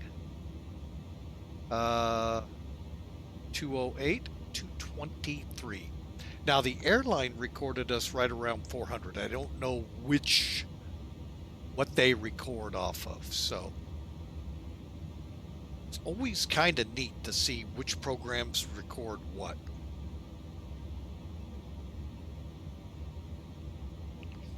All right, so you can see the details here. We got about a 2-hour flight, 150 knots, not bad for the landing speed. All right, but I can tell you this much, and it is reflective here, we landed short of my intended target, which is right here. On these precision runways, folks, it's hard to see them, so I got to kind of zoom in. Right here's your threshold, so anywhere from this mark eastward down the runway, in the real world, that's where you're supposed to land. If you land behind that, there could be FOD, holes, anything. Well, there shouldn't be holes. But anyway, it's not guaranteed to be good for your plane. But from this threshold line eastward, it is. Each of these marks are 500 feet down the runway. We're only 300 feet. The ISP at my airport would be very proud of that landing. All right, so, but we were 19 feet roughly to the left of the center line. Again, once you get that nose up, folks, it's hard to see it. You're following. That's when that localizer comes in handy to help keep that nose where you need it. But again, so every 500 feet, you get a hash mark. This is the visual cue we're aiming for. Your pappies are right here. They're to help also. But man, you're looking out. You can see those big pads.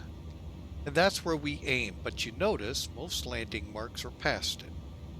And then the end of the landing zone is this set of hashes right here.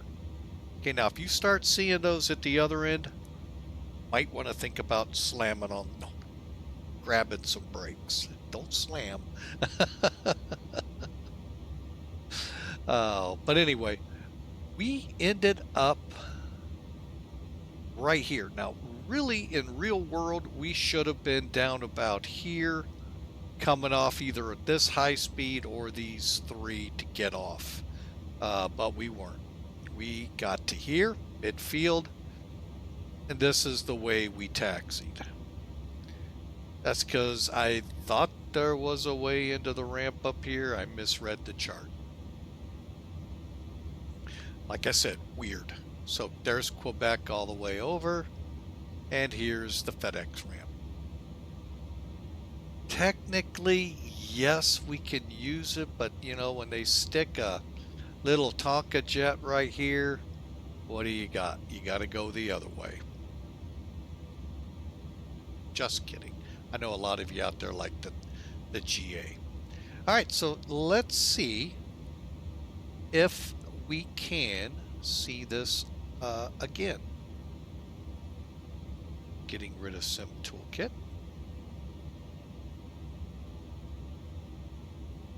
All right, and I'm going to do a couple things here real quick, folks.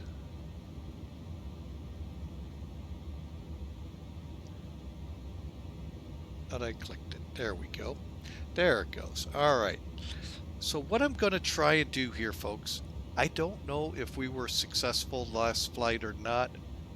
We are going to try to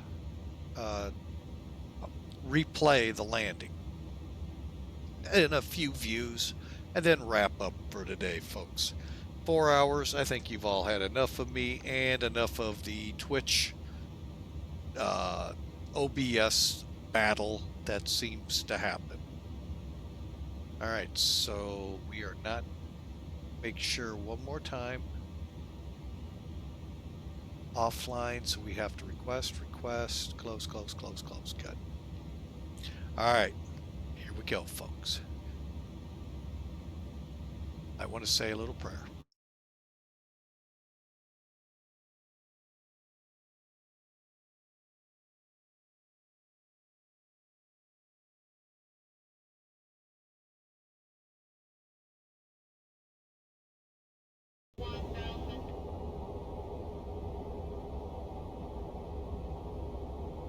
I want to start probably, looks like it's going to let us, so amen, thank you, Lord. All Alright, I'm going to start here where things kind of went the wrong way as I sat up to get this thing to descend.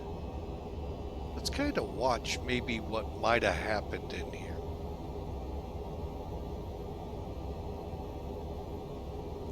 And we're not going to get anything.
And yes, folks, in replay, this happens quite a bit in X-Plane 12. Let's see if we can't get a reset here. Here it comes. I don't know why it does that, but it frequently does it in X-Plane 12. 11, never. 11 is just stable as can be for me.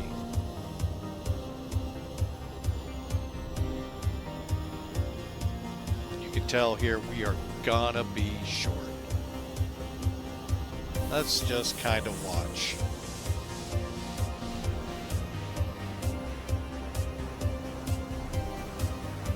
Doesn't even show the flaps set. Oh well. That I do know we're set right. Yeah, we are very low. We are like 20 feet at this point. Actually, that was a really good landing. First officer did a good job on that one.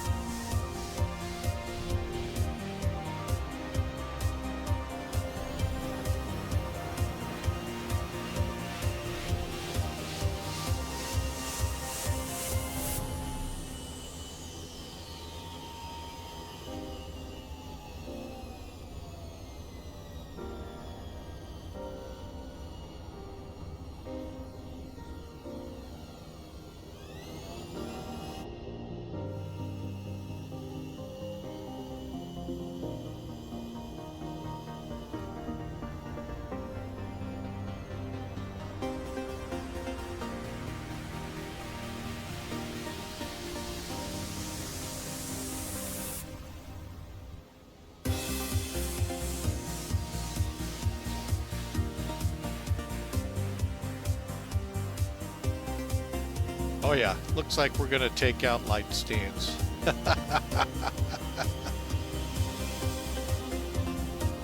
Look at that.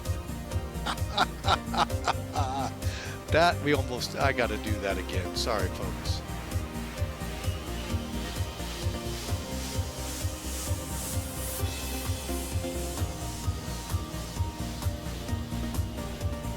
Look at that. That is so slick. All right, we're gonna do one more view, folks.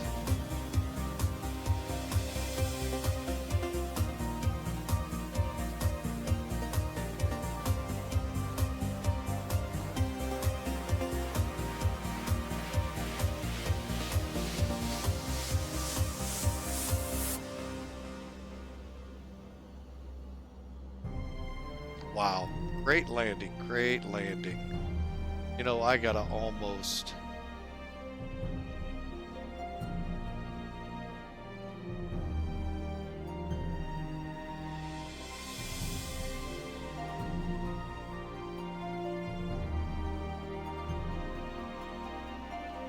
just because I know somebody out there is gonna like it.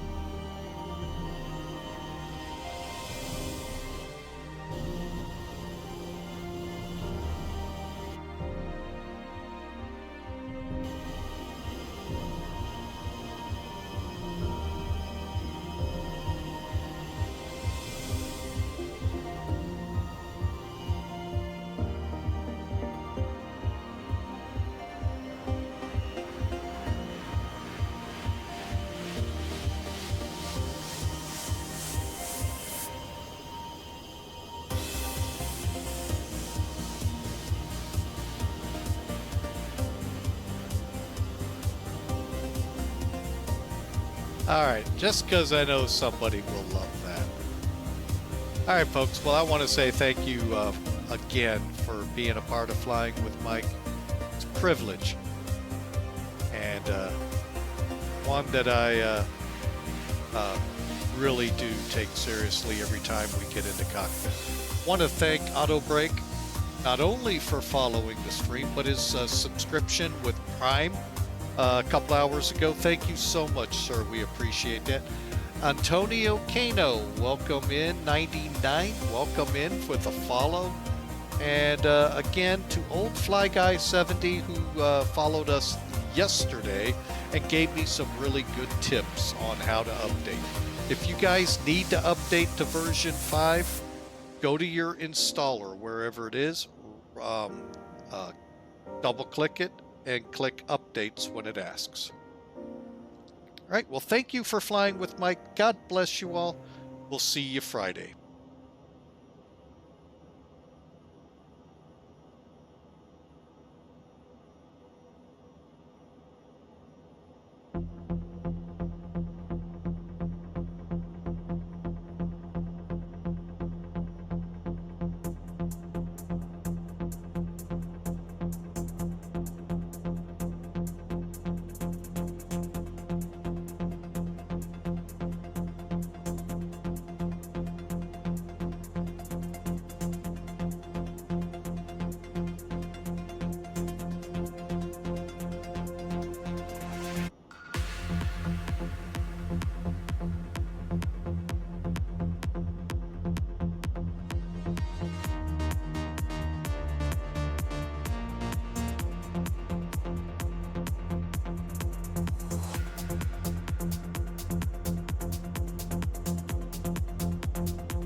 You know what, folks? For those of you on Twitch, we're going to go ahead and hand this over to Megabit or Megbiteg. He's one of our followers. Let's go ahead and oh, wait a minute. Oh, there we go. And hand this stream over to him.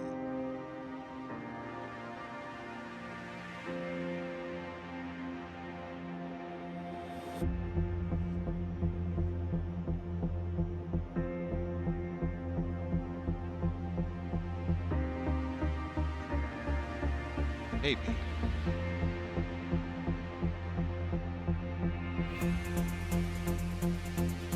I don't think it went. Oh well.